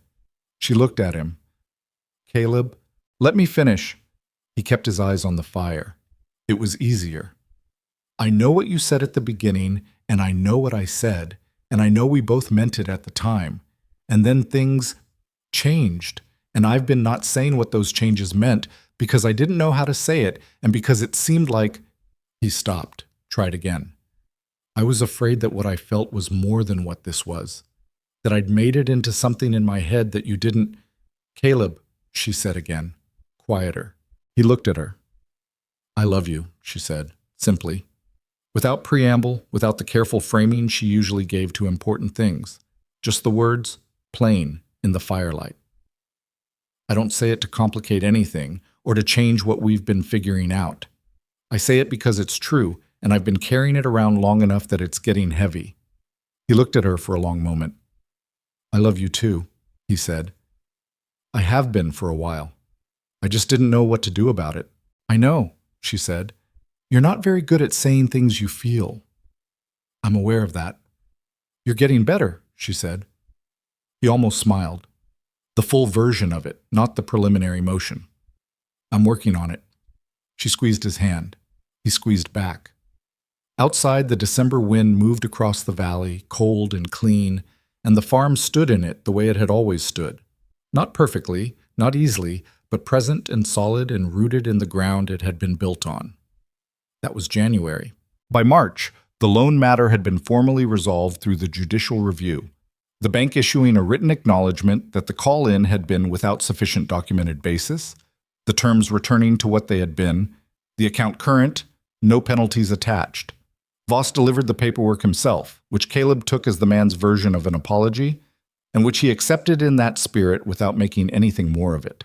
The Territorial Attorney General's office opened a formal investigation into the land transaction irregularities in April. Dale Doss, finding himself facing charges that had grown considerably beyond the original fraud accusations, cooperated with investigators in exchange for reduced sentencing and provided testimony that filled in the remaining gaps. 3 people were ultimately charged. 2 were county functionaries whose access to the record office had been the linchpin of the whole scheme. The 3rd was someone adjacent to the Blackwell interests whose name had appeared, after enough investigation, at the center of the financial arrangements. Margaret Blackwell herself was never directly charged. The structure of the scheme had been built carefully enough to keep her name at one remove from the documented transactions. Whether this was justice or its absence was a question that different people in Red Hollow answered differently, and Caleb found that he could live with the ambiguity in a way he couldn't have 6 months earlier, which he thought probably said something about where he'd arrived. The spring planning went in on the full North Field allocation, wheat at county negotiated rates, and the East Acre got its soil amendment and was put into rotation for the first time in 4 years. Lydia renegotiated the broker arrangement in person, as she'd promised, and the broker, apparently not accustomed to a farmer's wife who had read his pricing structure in detail and arrived with documentation, agreed to the revised rate after approximately 15 minutes of discussion that Caleb, standing slightly behind her, thought was one of the more efficient negotiations he'd witnessed. On the drive back from that meeting, he said, "You were right. You're better at negotiating than I am." "I know," she said. She was looking out at the passing fields with that small, not quite smile that he had come to recognize as the real version of happiness on her. Not the performed kind, but the quiet kind. The kind that didn't need an audience. "You're better at growing things." "We're a pair," he said. He'd borrowed the phrase from her and she knew it. "We are," she said. The garden that summer was the best the farm had produced in years. Not because of any single decision, but because of the combination of things, the soil amendment and the cold frames and the winter planning and the particular attention that 2 people working toward the same thing brought to a piece of land they both cared about. The leeks Lydia had planted in October came up in spring, thick and healthy. The kitchen garden ran out to twice its original size. Even Rust seemed to have opinions about the tomatoes, stationing himself near that corner of the garden with a territorial air that suggested he considered himself their protector. Neighbors who had kept their distance began appearing. Not all at once, not dramatically, but the way things changed in small communities, gradually, through the small transactions of proximity. Helen Pratt asked Lydia about the cold frame construction, and Lydia spent an afternoon showing her. 2 farmers who had worked with Bill Akers came by to look at the East Acre rotation and stayed for coffee and an argument about soil amendment timing that everyone involved seemed to enjoy. The Grange meeting, when they attended it in September, felt different, not because anyone made a speech about it, but because Caleb sat in the middle of the room instead of the edge, and nobody treated that as remarkable. He still had the scar. That hadn't changed and wasn't going to. What had changed was something harder to name, the way he moved through the world, maybe, or the way the world seemed to move around him. He didn't know if the town had changed or if he had, and he suspected it was some combination of both, which was usually how those things worked. Lydia had said once, early on, that someone else's idea of who you were could be worn on your skin whether you chose it or not. He thought about that sometimes, about the long years of wearing other people's smallness of him without fully knowing that was what he was doing. He'd stopped wearing it, or started wearing something else, He wasn't sure which, only that the weight was different. It was late August when Lydia told him. She told him at the kitchen table, which was where the important things in their life seemed to happen. The ledger work and the planning, and the letters, and the conversations that mattered. She said it plainly, because she did everything plainly, looking at him across the table with those direct eyes and saying, "I'm expecting." He put down his coffee cup. He looked at her. She was watching his face with the careful attention she brought to things she was uncertain about, reading him, waiting. "You're sure?" he said. "I'm sure." He sat with that for a moment. The kitchen was the same kitchen it had always been. Same table, same lamp, same view through the window of the yard and the barn and the fields beyond. And also completely different, in the way that certain pieces of information rearranged everything around them without moving anything physically. He got up from his chair and went around the table and he held her. Not dramatically, not with the kind of gesture that belonged in a different story, just his arms around her and her head against his shoulder, and the two of them standing in the kitchen in the August morning light. She put her hands against his back and held on. "Are you all right?" she said, muffled against his shirt. "Yes," he said. "Are you?" "Yes." A pause. "Scared?" "Me too," he said. "That's probably right." She made a sound that was a small, tired laugh. "Your father would have had opinions." "Your father would have had more." "He would have cried," she said. "He cried at everything important. He thought it was embarrassing, and he did it anyway." Caleb thought about Gerald Harper walking into an assessor's office to back a loan for a stranger, and about the particular kind of person who did things like that, who moved through the world trusting that decency was worth the expenditure, even when it cost you, even when it wasn't repaid, who raised a daughter with the same instinct, bone deep, so that when she found herself at the bottom with nowhere to go, the first thing she thought to do wasn't to quit, but to knock on someone's door. He thought about what it meant to be trusted with someone else's most essential thing. Not a farm, not a legal battle, a person's willingness to believe the world could be better than it had shown itself to be. He thought he was still, some days, working out how to deserve it. But that was the work, wasn't it? Not arriving at deserving it, but the continuous daily practice of trying. The fence posts and the ledger and the honest conversations and the cold frames and the hand held in the firelight. The showing up, the staying. He'd been wrong, for a long time, about what a life was supposed to look like. He'd thought it was supposed to be something you built once and then maintained. He understood now that it was something you built continuously, with whoever was willing to build alongside you, and that the building was the point, not the finished structure, which was always temporary anyway, always one storm away from needing repair. The fields outside were gold in the August light. The harvest was coming, a good one, better than the year before, which had been better than the year before that. The barn stood solid on its repaired south wall. The cold frames waited in the garden for October. Rust was sleeping in his corner, ancient and content, and the house was full in a way it had not been full in a very long time. None of it was perfect. Caleb's shoulders still ached in cold weather. Lydia still reorganized things without announcing it, and he still started conversations from their conclusions. There were nights when the farm's financial reality pressed hard against what they wanted to do, and mornings when things broke that they didn't have easy money to fix, and days when they disagreed with the particular stubbornness of two strong-willed people who had each spent years trusting only themselves. But there was this kitchen, and this table, and the person across it who had come to his door with a broken suitcase and a dead man's letter, and who had turned out to be, against all reasonable calculation, exactly what the farm needed. Exactly what he needed. The frontier had given them hard years first, the way the frontier always did. It didn't make promises, didn't smooth the path, didn't reward anything except endurance and the willingness to stay. But it gave, eventually, to those who stayed. It had given them this: a farm that was finally, fully, a home. A family built from the ground up, by two people who had lost enough to know what not to waste. And a future that neither of them could have found alone, that could only have been built together in the long, imperfect, necessary way that anything real was built. That was enough. More than enough. It was everything.